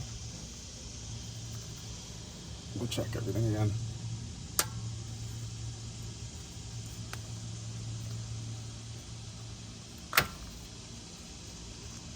Alright, pin is out.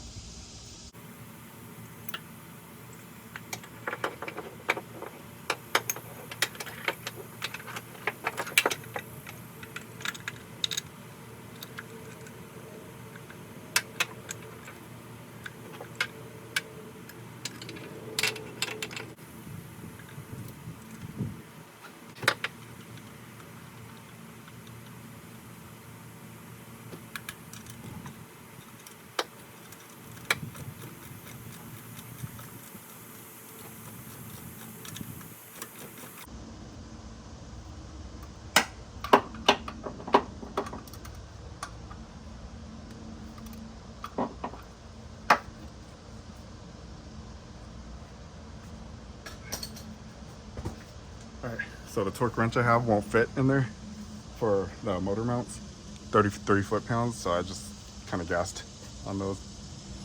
I know I don't do everything perfect, but I'm gonna try my best to follow the book as much as I can. Alright, so this bolt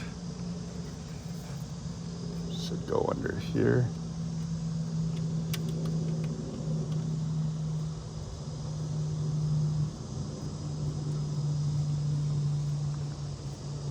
This is a little 10 millimeter that hooks onto the motor mount. It was the one that was giving us a hard time. It's right there. It's right under the power steering pump.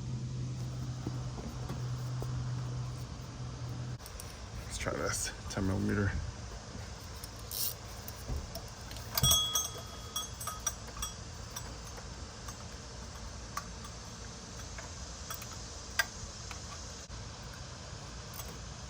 Definitely hard to reach.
These knuckles come in handy. Let's torque it. This one, the book says 32 foot-pounds.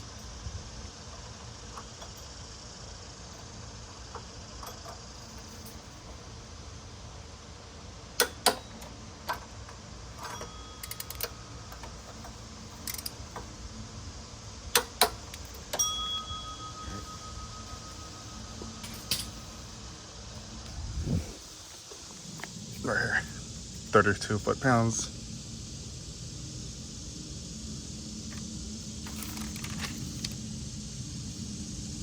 So we did that.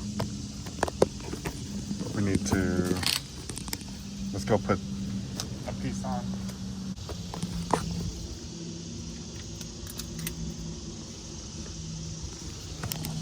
All right, so that's on, and make sure it's facing outwards.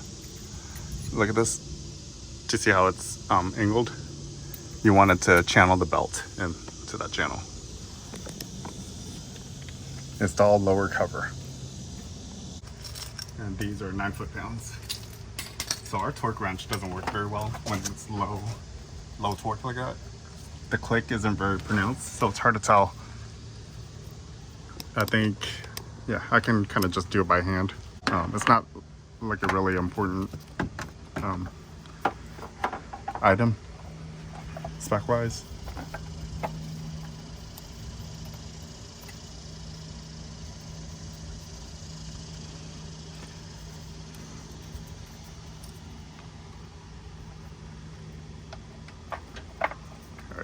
It's just tedious, a lot of screws, and then I don't want to use any power tools for this.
I always use a small ratchet when I have to do like around 10 pounds, 9 to 10 pounds torque, because if you're holding it like this, you won't put too much pressure on it. There's not much leverage on these shorter ratchets.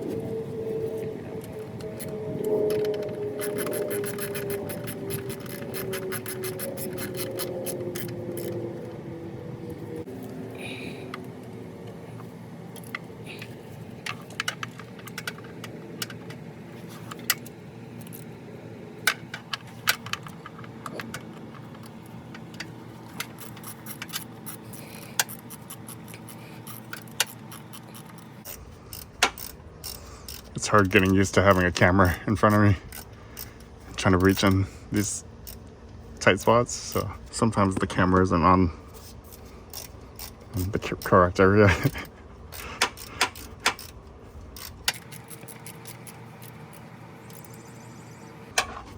There we go. But I try to document everything, so if you're doing the job and you can look back on it. And good thing I did, because a couple of the, I don't remember how I do a couple things, and I record everything. So sometimes it helps me out too.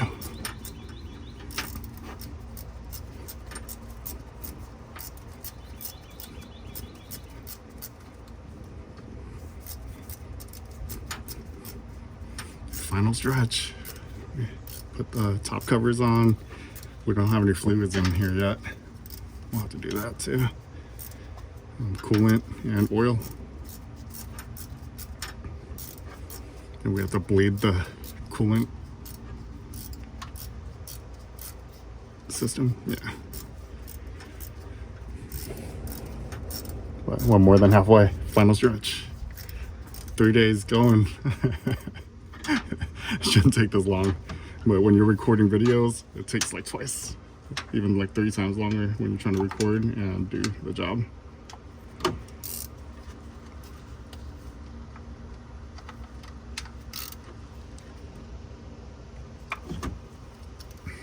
Alright, let's make sure all these are relatively tight. Yep. All about 9 pounds, hopefully.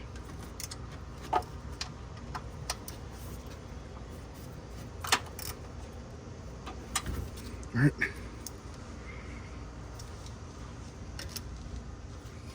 Bottom covers on.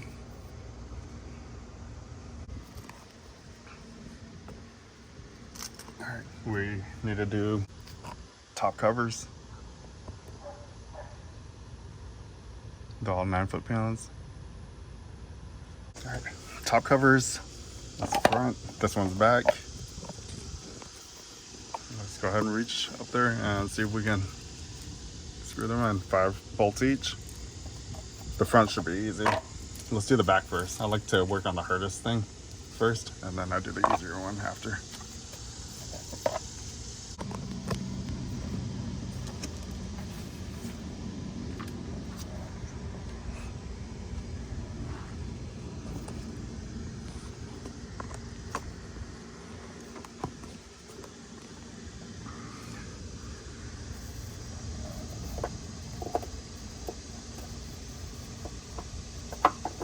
There we go. So you want it to, it goes in that slot. There's like a little channel and it has to slide in. I'm gonna go ahead and put one of these bolts in, keep it from shifting.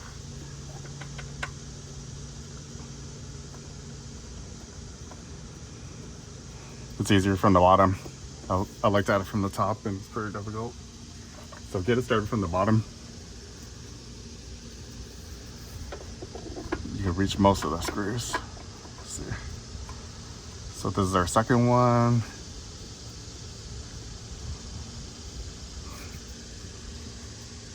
Third one, all the way up here.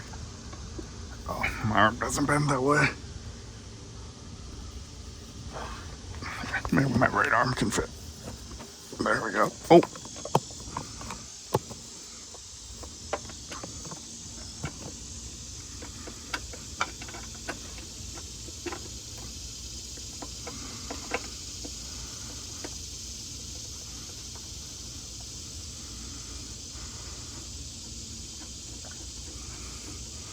Yeah, I'm right-handed, so definitely much easier right-handed.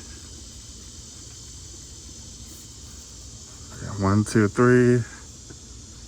All right, I think the other two we can do from up top. Let's see.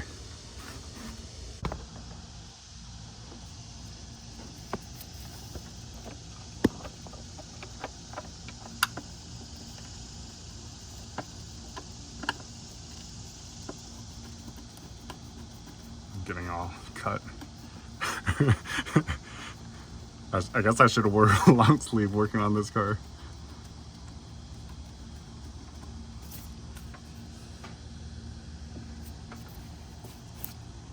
We need one more.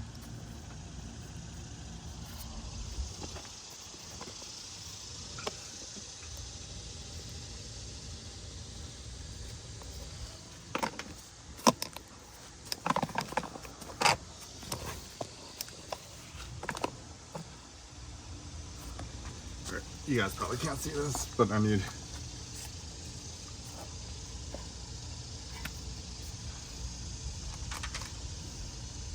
Oh, that one's right above the motor mount.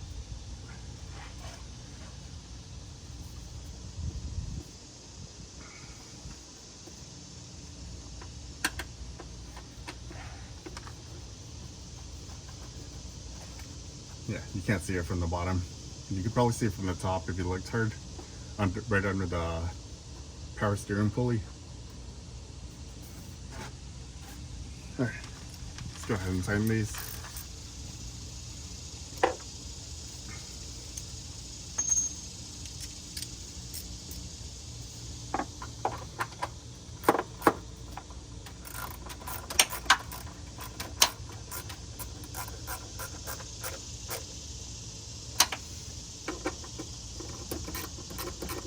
When I was younger, I used to leave all these covers off. I thought it looked cool to have a cam gear showing. But you don't want stuff falling inside, or you don't want people touching it. But I guess it was easy to work on when you leave the covers off. But yeah, things could fall in, and that probably wouldn't be good.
looks like it's in there pretty good.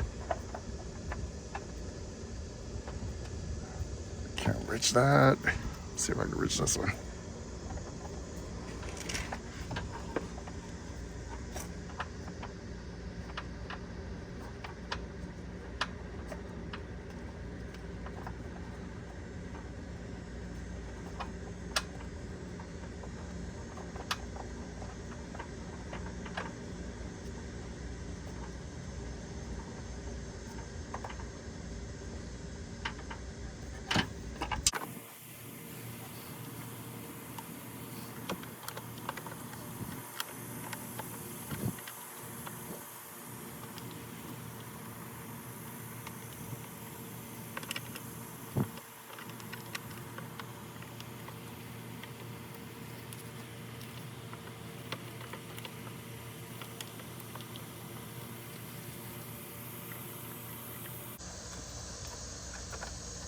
I don't think it's lined up very well.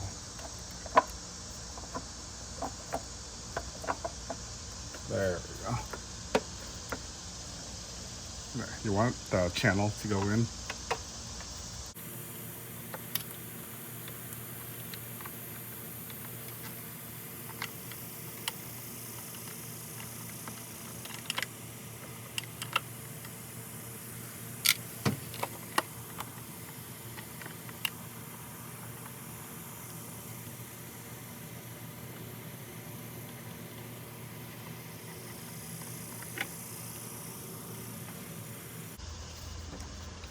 Front. These are pretty difficult to reach.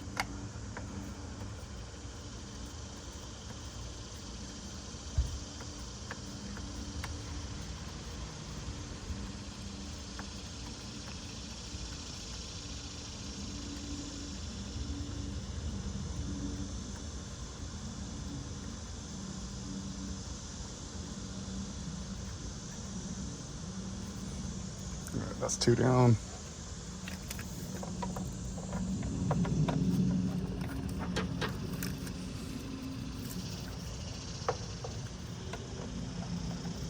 Use a little socket to hand tighten first. I don't want to just crank on it. Make sure all the threads go in correctly.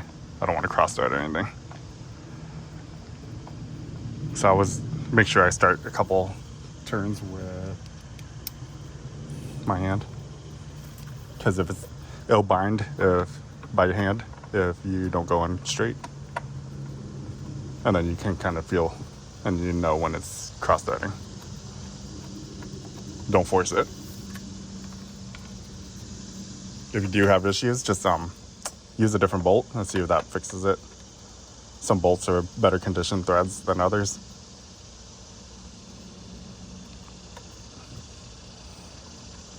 But this is not an easy job. So if you're not comfortable around cars, you should probably just pay somebody to do it. I used probably around $500 to $600 in parts alone. So if you can get a good deal on like a timing belt change with everything, you should probably have somebody else do it. Yeah, I don't know. It's up to you. I don't know what your finances are like, but I enjoy fixing cars, so I do this. But this is pretty miserable after 3 days.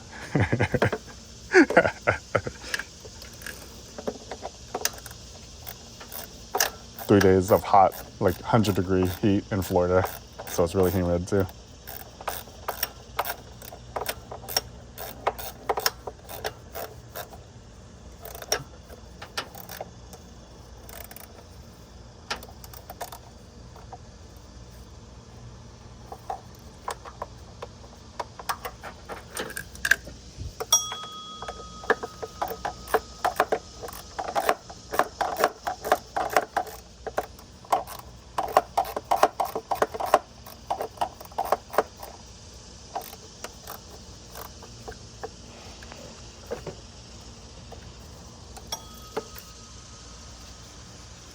That's 4, one more.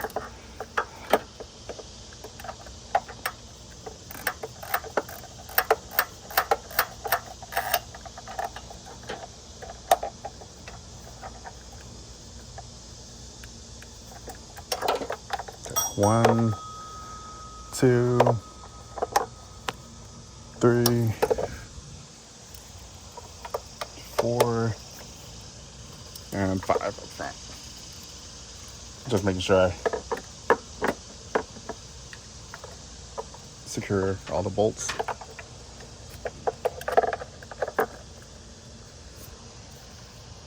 Oh, that one was loose. Glad I double checked. All right, covers are back on.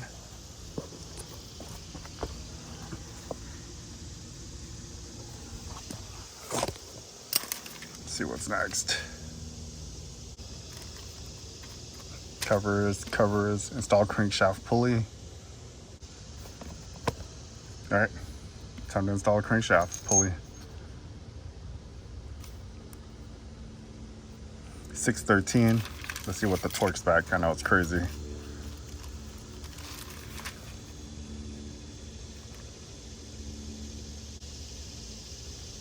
So this is when we have to use our holder. Torque the bolt to 48 foot-pounds.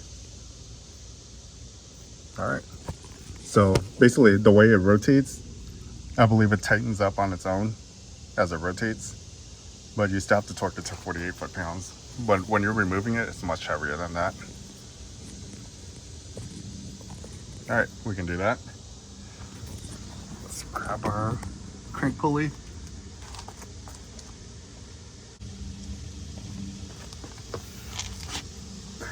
And then we already have our pin.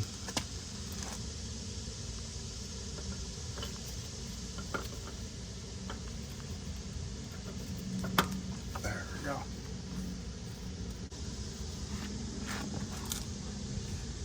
Crank pulley bolt.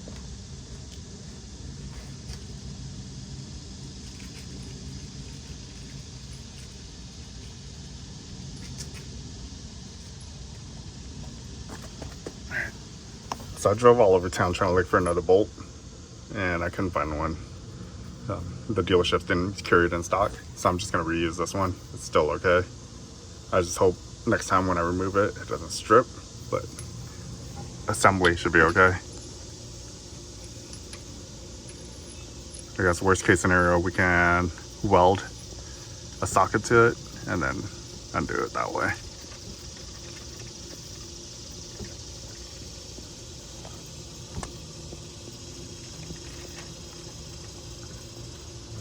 Make sure our mark is on there correctly. Yeah, so do you see the arrow with our mark?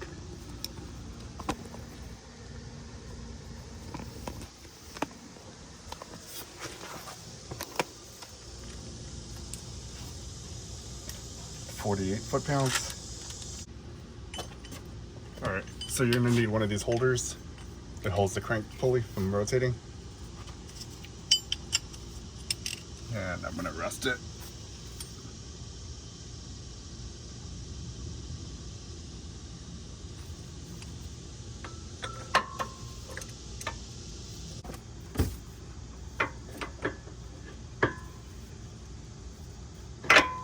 Ooh, you don't want that to rotate.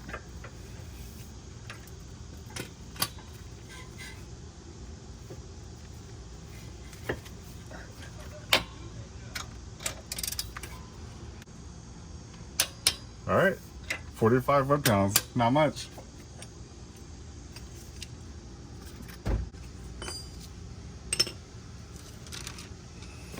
All right, let's see where we're at in this service manual. But it's nice to go follow our service manual, so then you know you're not forgetting anything.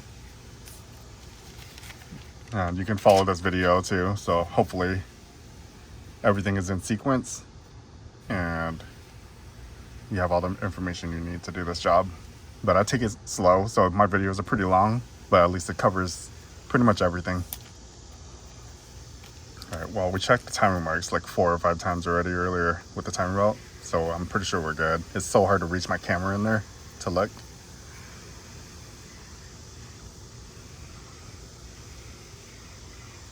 All right, remove the jack and the wood block.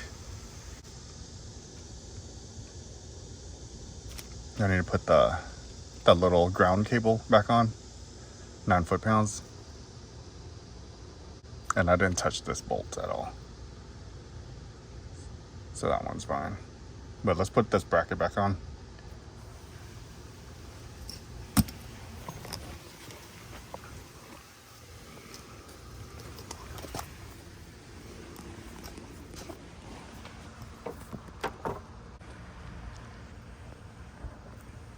So we have a little ground bracket right here. And it's a 10mm bolt that connects to the top engine mount. It's just this screw right here. And it says 9 foot-pounds. So we'll put that bracket back on there. Let's see if I can do it one-handed.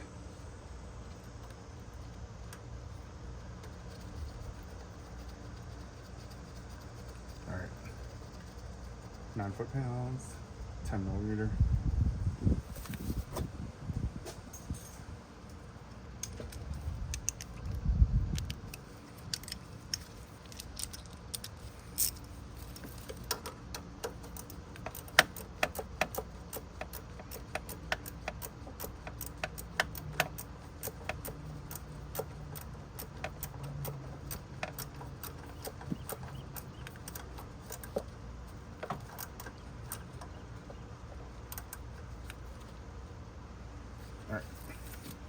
Ground is back on. Let's put this reservoir, or this power steering reservoir back on too, while we're here with the 10mm. I don't think I need it out of the way for anything.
Probably 9 foot-pounds as well. Okay. What else do we have? It wants us to rotate our motor, but I don't want to rotate it without engine oil in there. So let me see what's going on.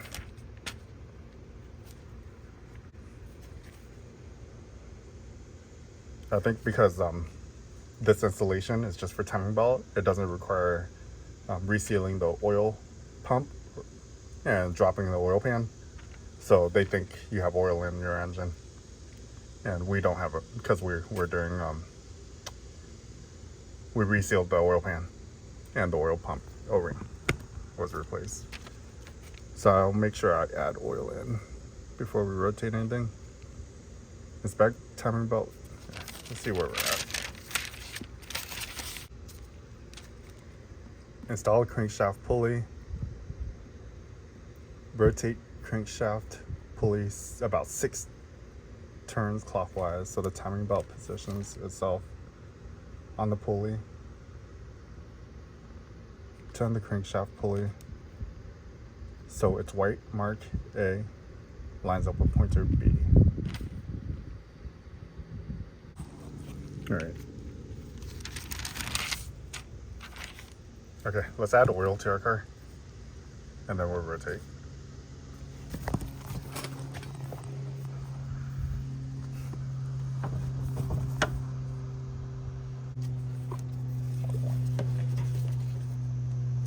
Put that aside for now.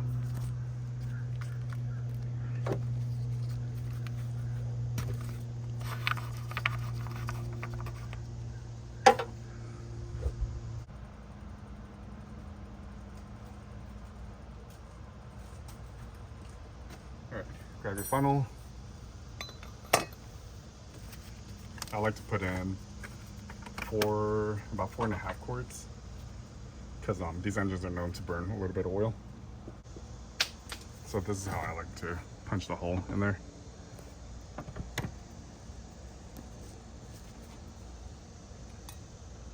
So it gives like an easy stream.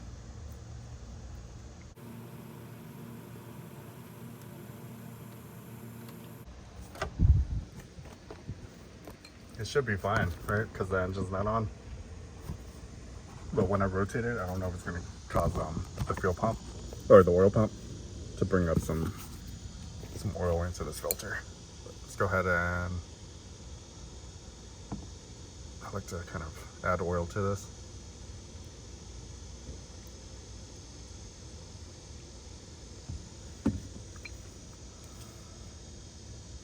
Let it soak in.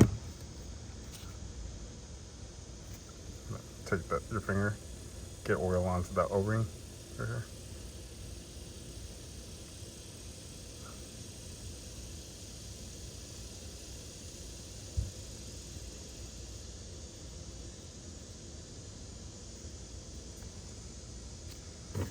All right, let's finish topping it off. All right, let's install it.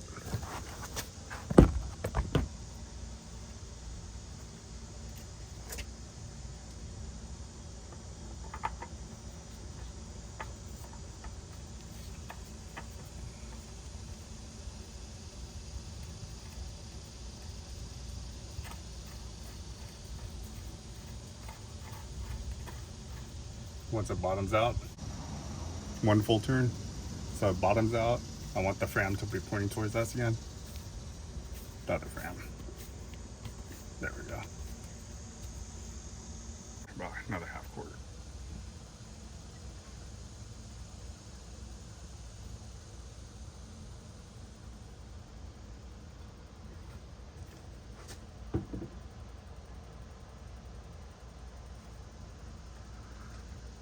Let's see if we're getting any reading. Oh, yeah.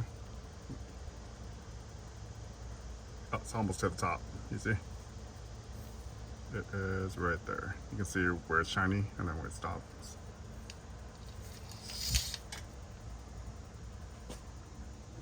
So I'm gonna just top it off a little bit more because we started with a completely empty oil pan. There we go.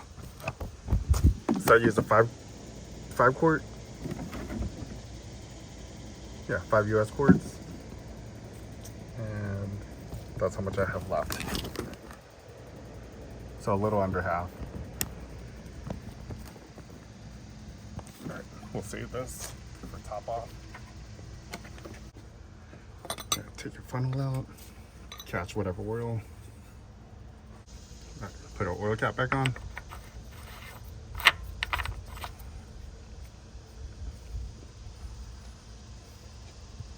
All right, so we have oil in there. We don't have coolant in there yet.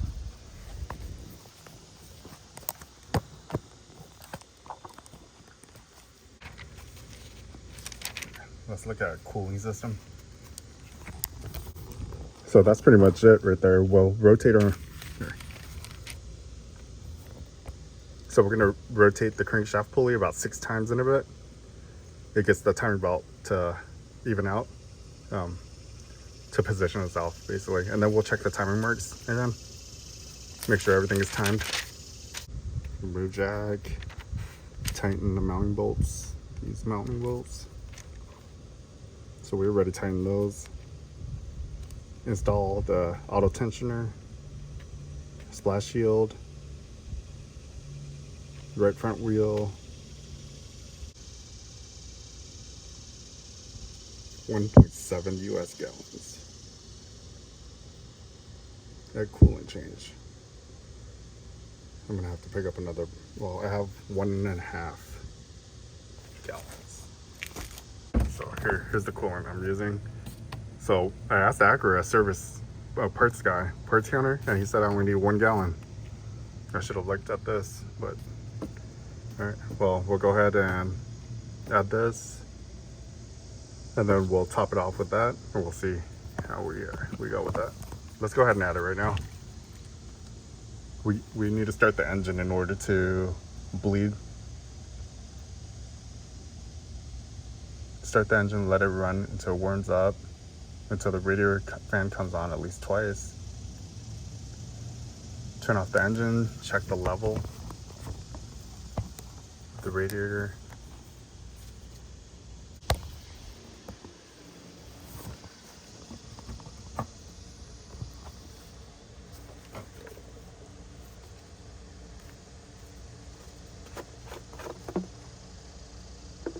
So I'm gonna go ahead and empty this old coolant out. We have a coolant container over here. Coolant up on here.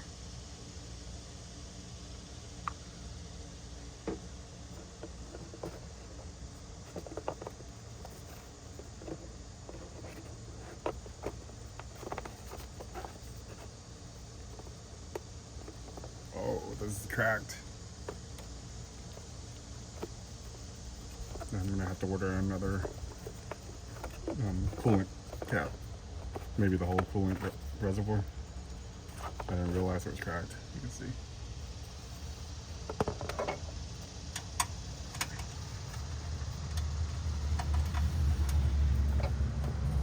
So I'm gonna reinstall this.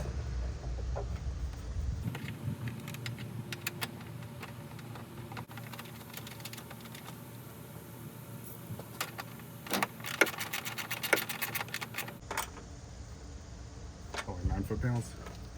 Let's remove this and fill it up to the max mark.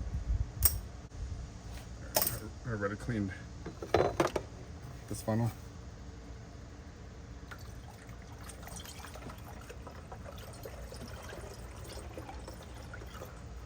We're at the minimum mark.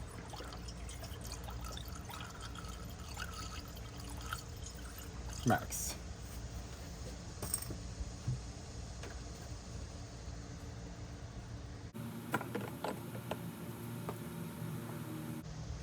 Put the cap back on.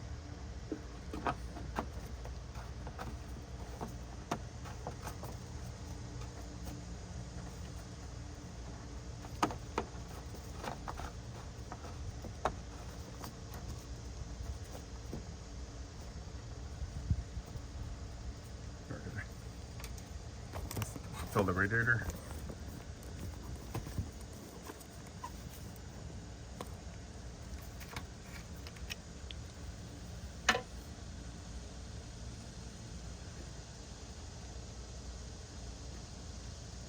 Oh, our radiator cap is broken too.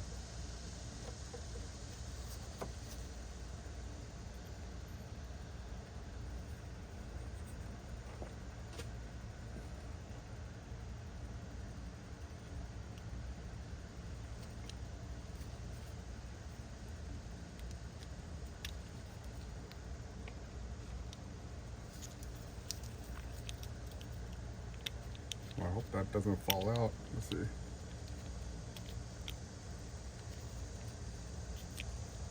Alright. Well, I guess I'll have to order another coolant cap. I keep finding things wrong with it. It's at, what, 214,000 miles? And little things are starting to break. We just keep replacing things as we go. Alright. Let's top off the radiator.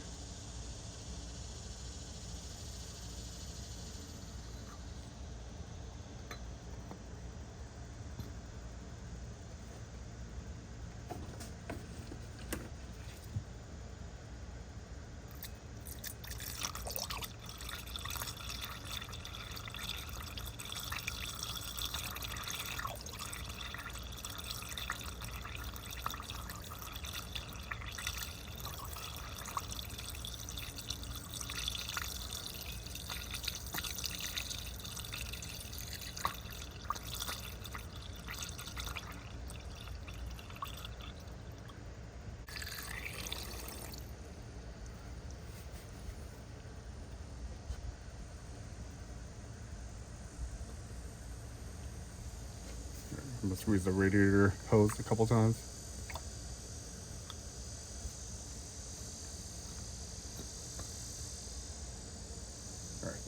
pretty full right now.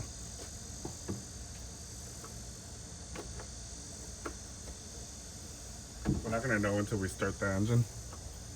I'm not gonna put this little ring back on. It's like a little, it holds this washer.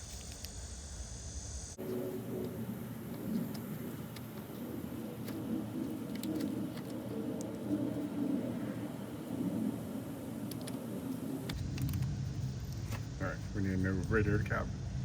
Don't let me forget.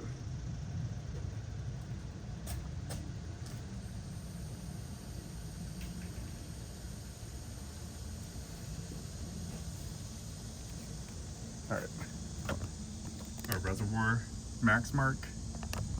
We filled up our radiator as much as we can right now. I know the pump hasn't been turned on, so there's not much coolant going through the motor.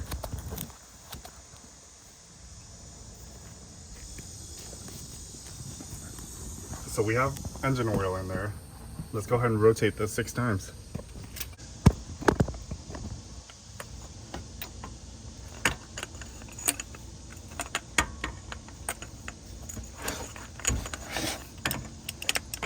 It wanted us to rotate it clockwise.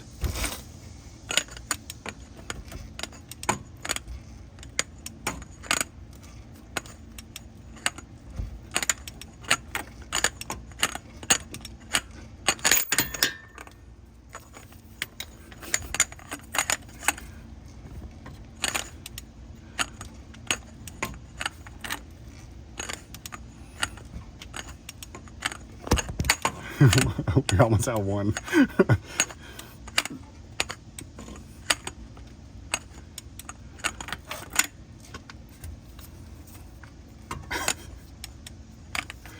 One. All right, 5 more to go. I'll probably fast forward this. This is boring.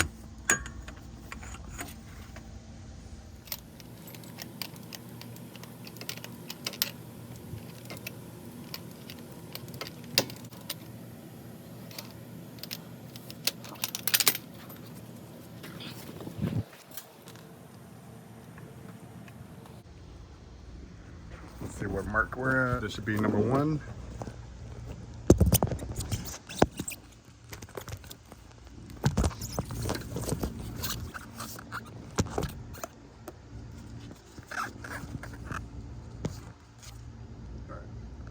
One, the back cover. I'm gonna go ahead and check this. Sure.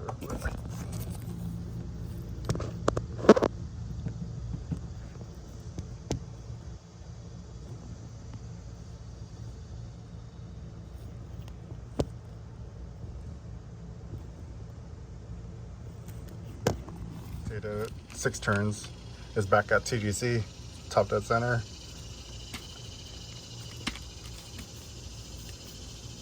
We checked this to make sure the timing marks are good.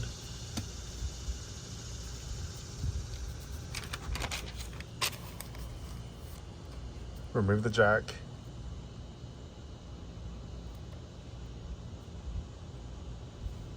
Tighten mounting bolts. All right.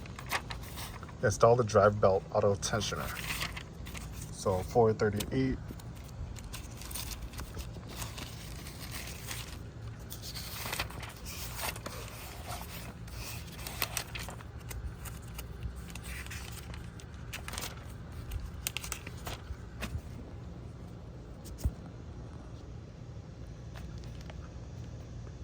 So that's already installed for us.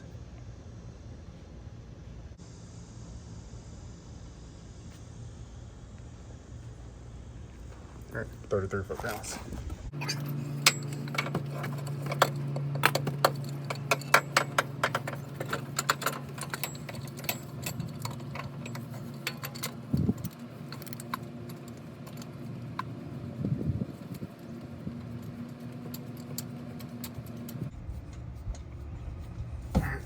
That's tightened by hand. So I'm gonna get kind of closer.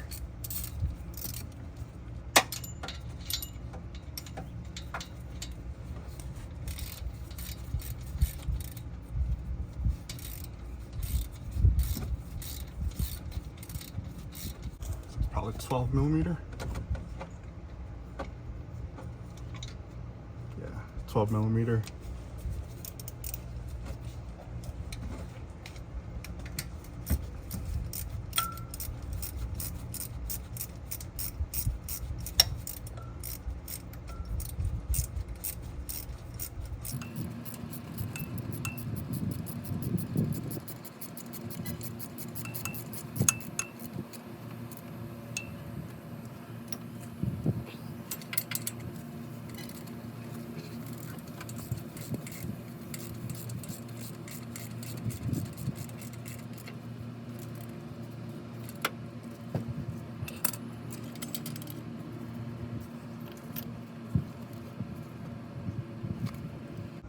$33 and $16.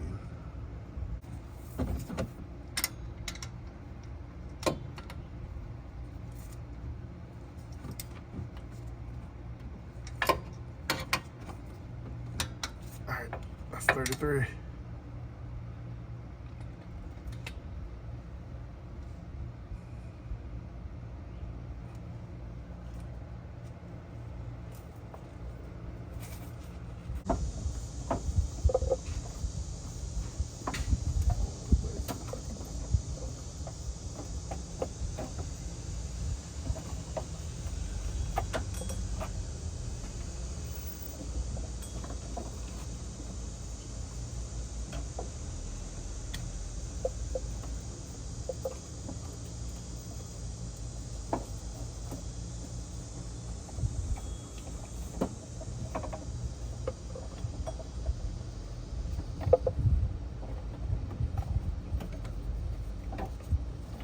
I like to go on top first, around the power steering pulley.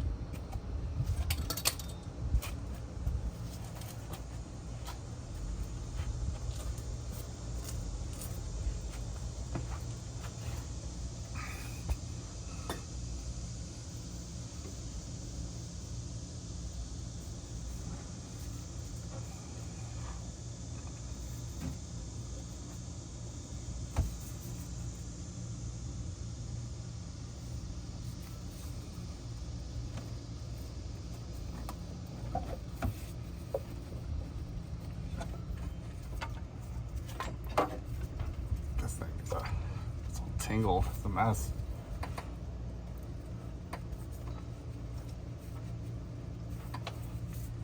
All right, we got our on top power steering.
Okay.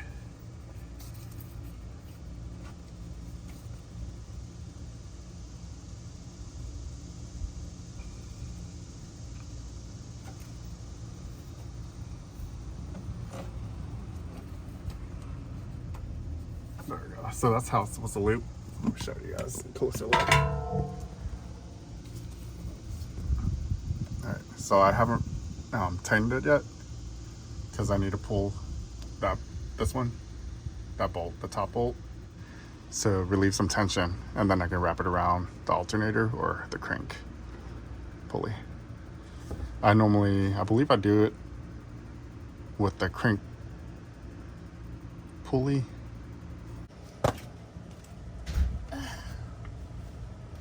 Okay. So when I pull this down, I should be out of the way so you can have access to this whole belt. So Ready? it just goes on a circle, right? Yeah, move. Okay. I have to pull this. All right.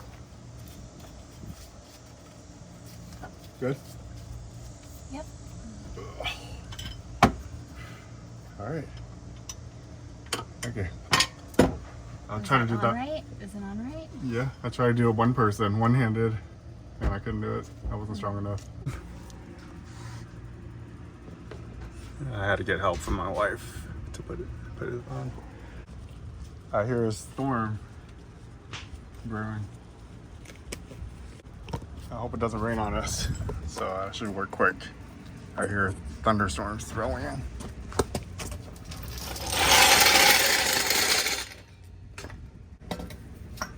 All right. So header pipe. I didn't like how rusted the bolts were, so I went up to a dealership and I was able to get replacement bolts. So I think I got there 9 of them. I have 10 of them. One, I guess they threw in one extra, but 9 bolts, and we're gonna replace it with new bolts.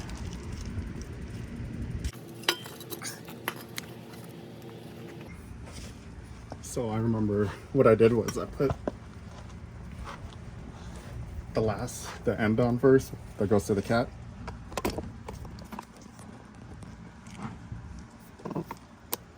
Let's move you guys over here a little further so I have room so I can see.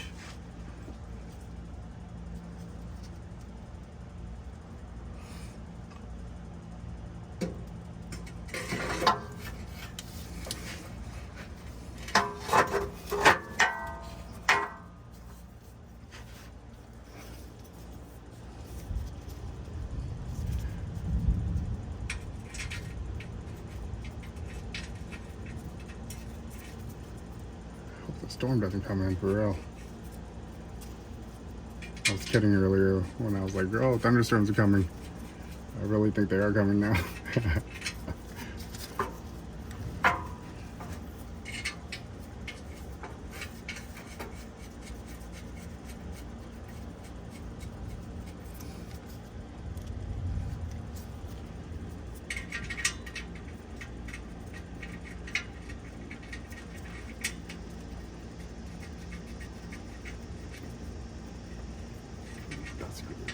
Doesn't want to go in very well.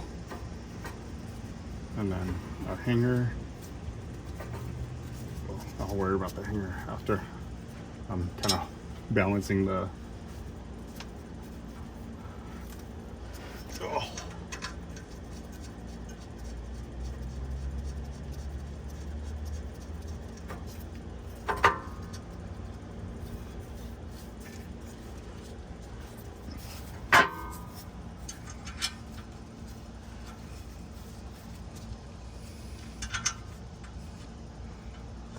So it lined up pretty easy.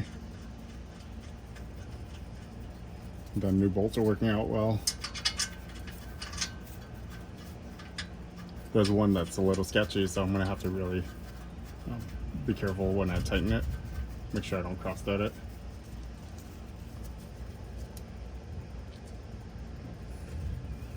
All right, I want to get this rubber hanger back on. Right here.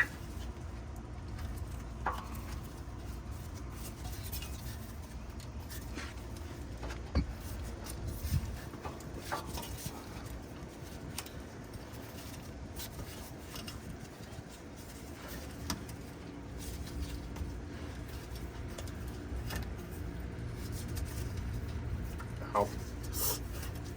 That hurt.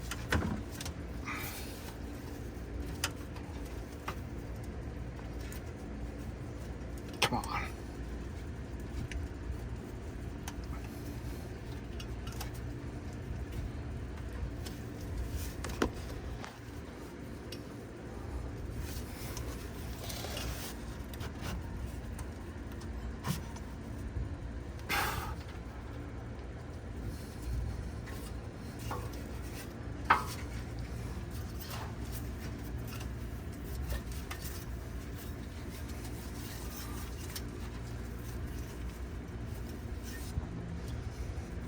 I think I need a flathead screwdriver to kind of wedge it in, at least get it started.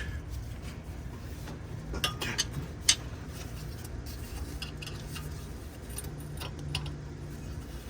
So I'm going to wedge it in like that.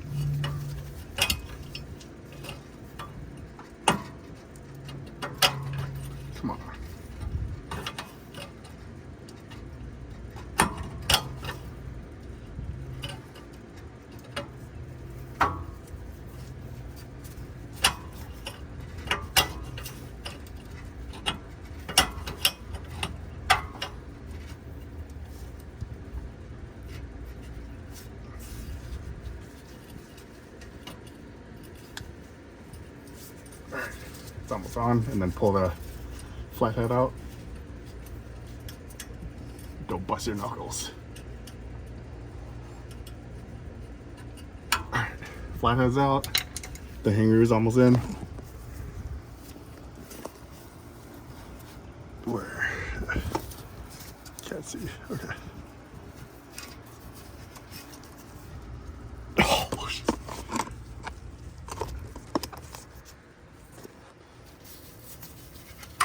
Alright. Alright, we got the hanger in.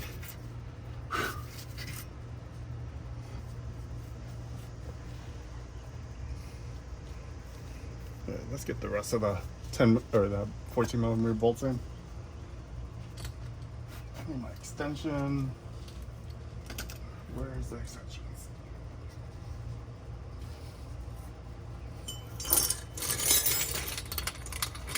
Got it.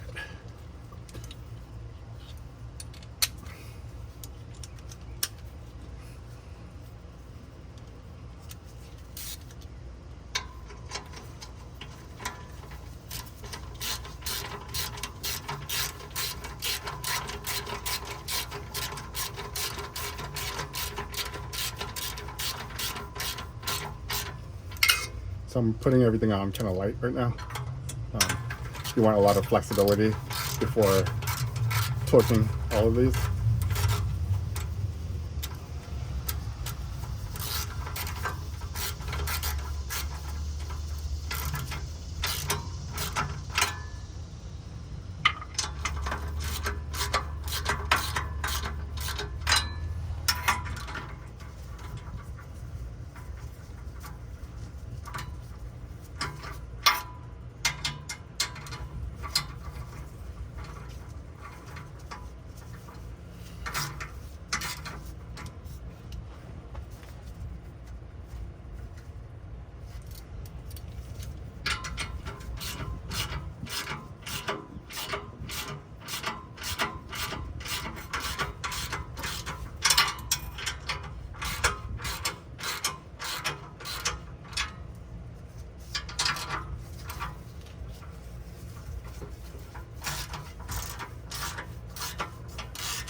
So here's the bottom one I was worried about. Let's see if I can ease it in, make sure it doesn't strip. This one.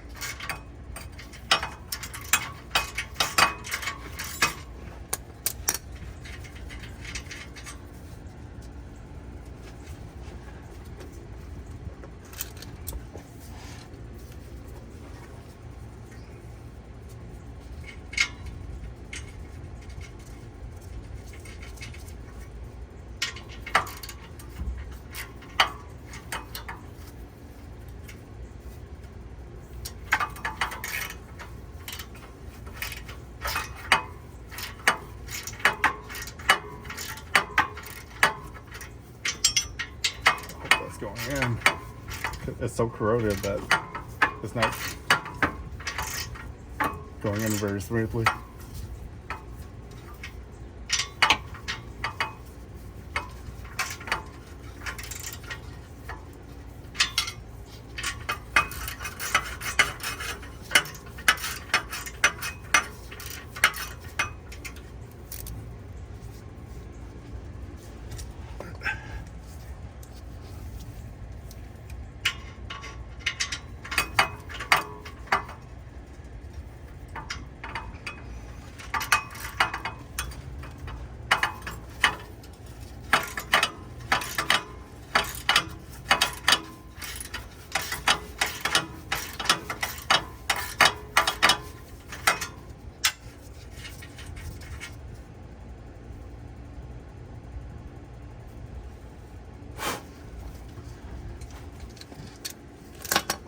Cross threading.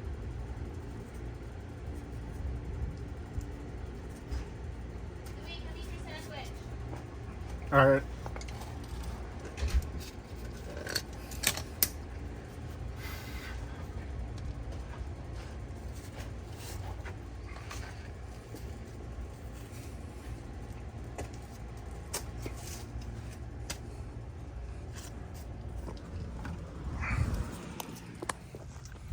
All right, so I had to get my tap and die set out. The threads were pretty beat up on the exhaust system. It's just a lot of corrosion and everything, so I didn't want to cross thread anything. So what I did was I used this.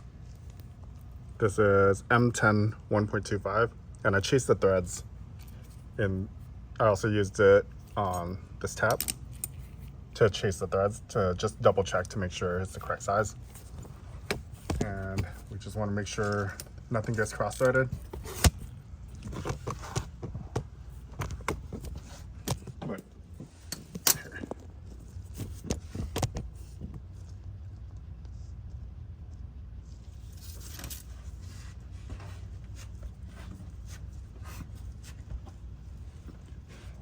The ones that I can't turn on by hand, I make sure I chase the threads just to make sure. There we go. Do you see how I was able to easily put it by hand? And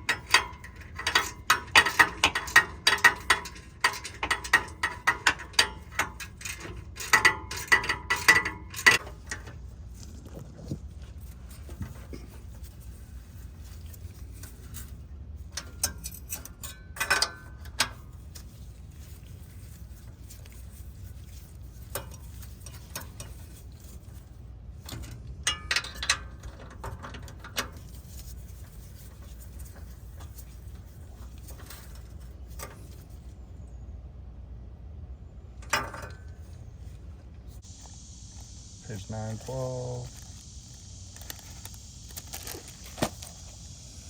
There we go. Found J-pipe. 40 foot-pounds. So 40, and 24. Interesting. So this one going into the catalytic converter is 24 foot-pounds, but then the other ones that go into the engine header pipes are 40 foot-pounds. All right. Found the information we needed.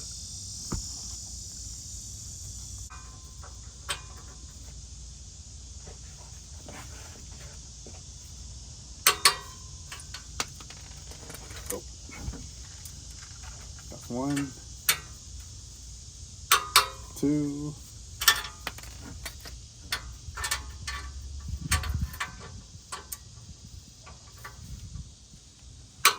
3. All right. Front is tight. Let's go ahead and do this one.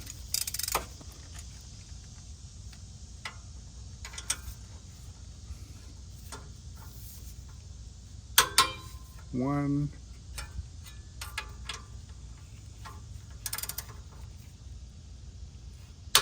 2,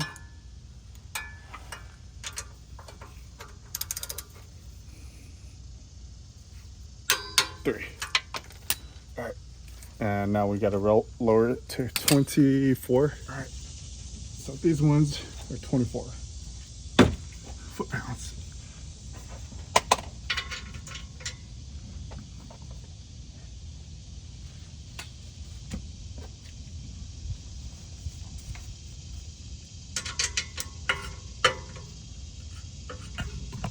Oops.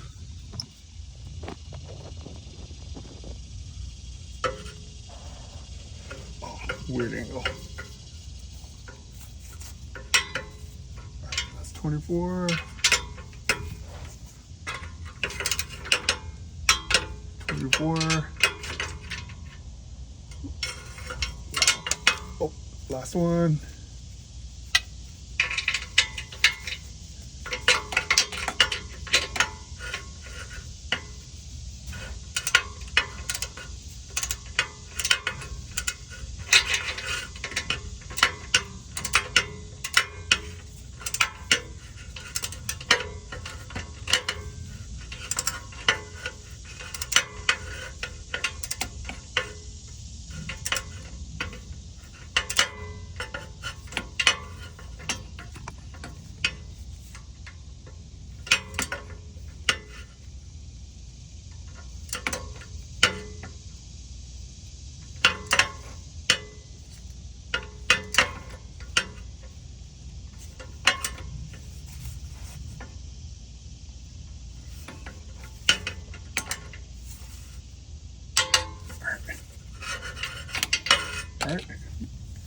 all of our header bolts.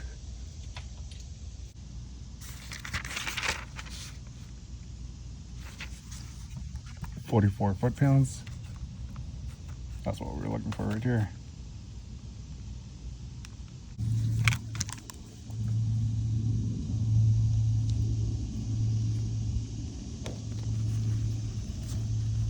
It looks like oil, or basically everything. Road debris, oil, transmission fluid, whatever is leaking from this car, all is all stuck on this support.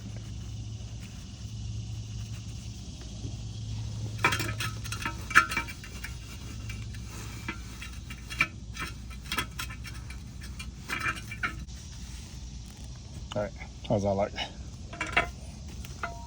Looks almost new.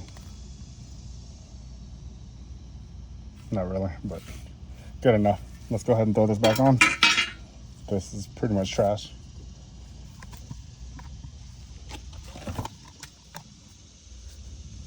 We have 4 bolts.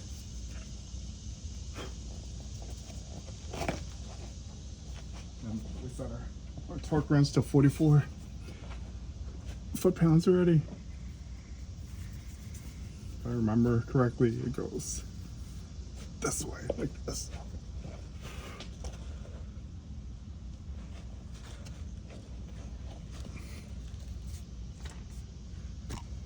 Oh, sorry. Not sure if you guys can see me.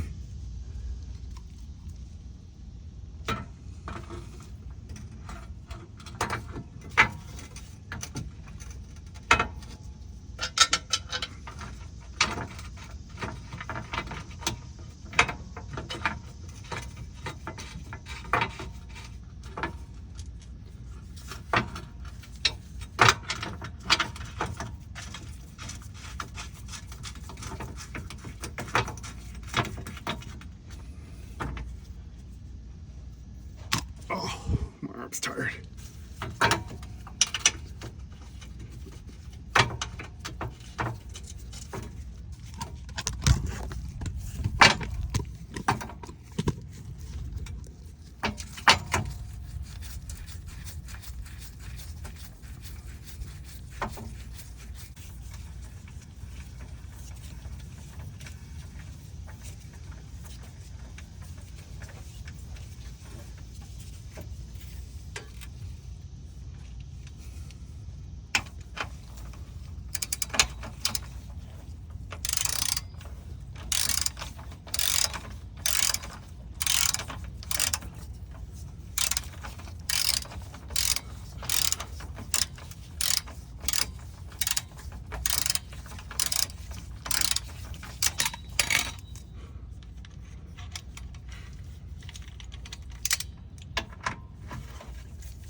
Ow.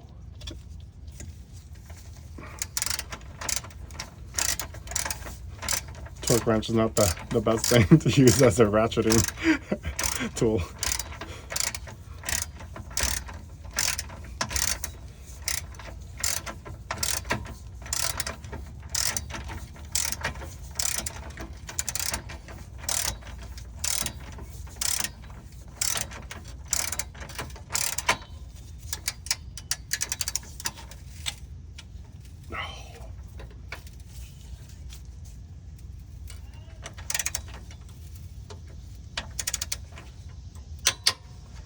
.44.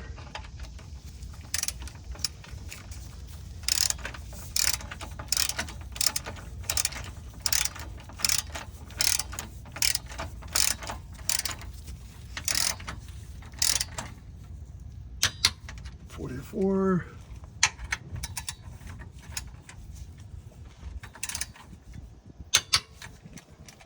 Last one.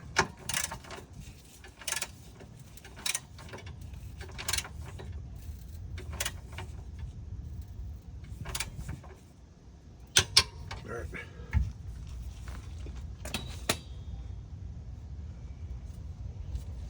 Let's start this car. I'm gonna add the covers on after. I know it runs. I don't want to put anything unnecessary if I have to pull it apart.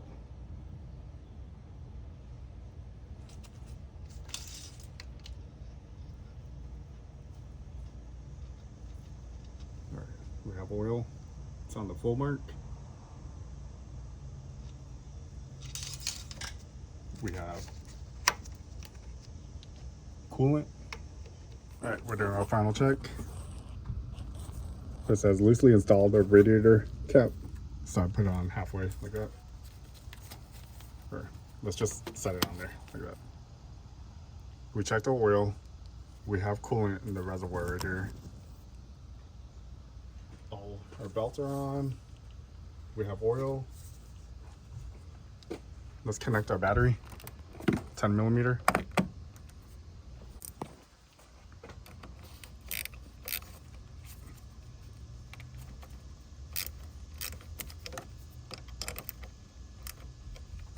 All right. Negative power is on. Let's start it and we'll top off fluid because it's gonna suck some fluid in.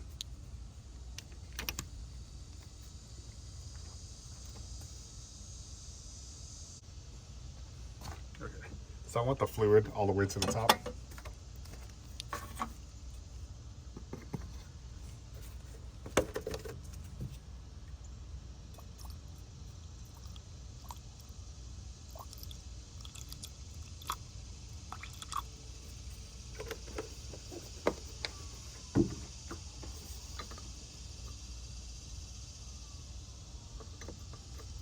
Hey Wayne, it's going.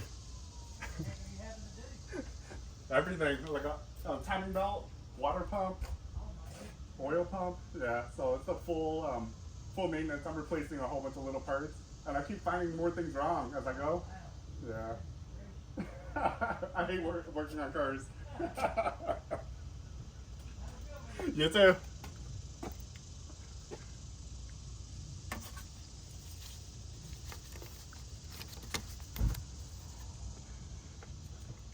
All right, let's start up the car. We'll start it up and warm it. I'm not gonna put all the covers on yet. Cross your fingers. All right.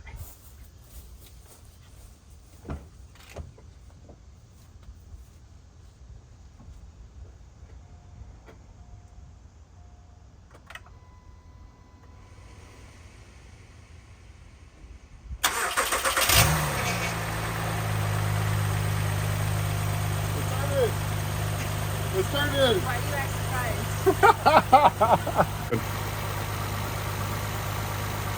It sounds better than it did before. Well, that's the goal, isn't it?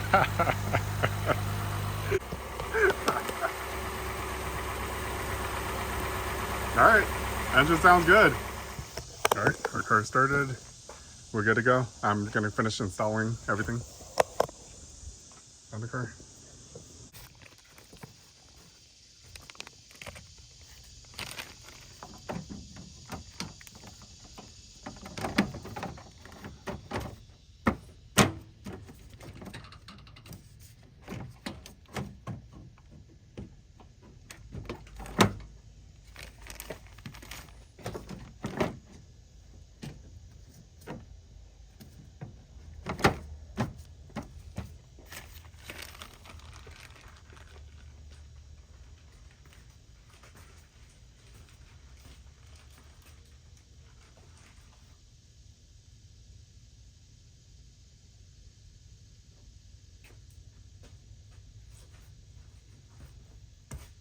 All right, so I have a whole bag of new clips. I'm just gonna use all the new ones. Make it pretty up here.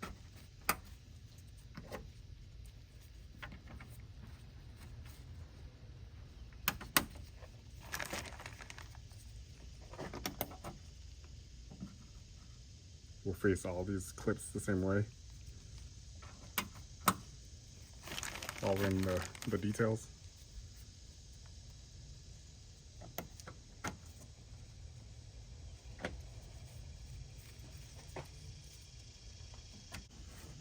Put our engine cover on.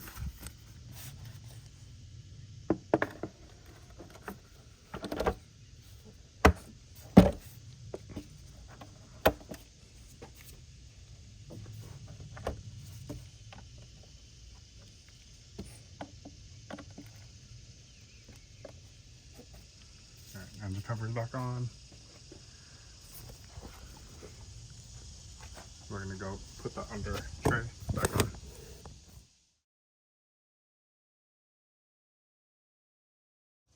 We just took this car on a really long drive. We drove from Florida to Atlanta, Georgia, and we just got back. Here's what the bottom looks like. It's dry, yep. So no more oil leak. The car ran perfect. The car feels like a brand new car again with the new timing belt. I'm thinking the old timing belt was a little stretch, so the timing wasn't perfect anymore. This brought it back into spec and it's driving much better.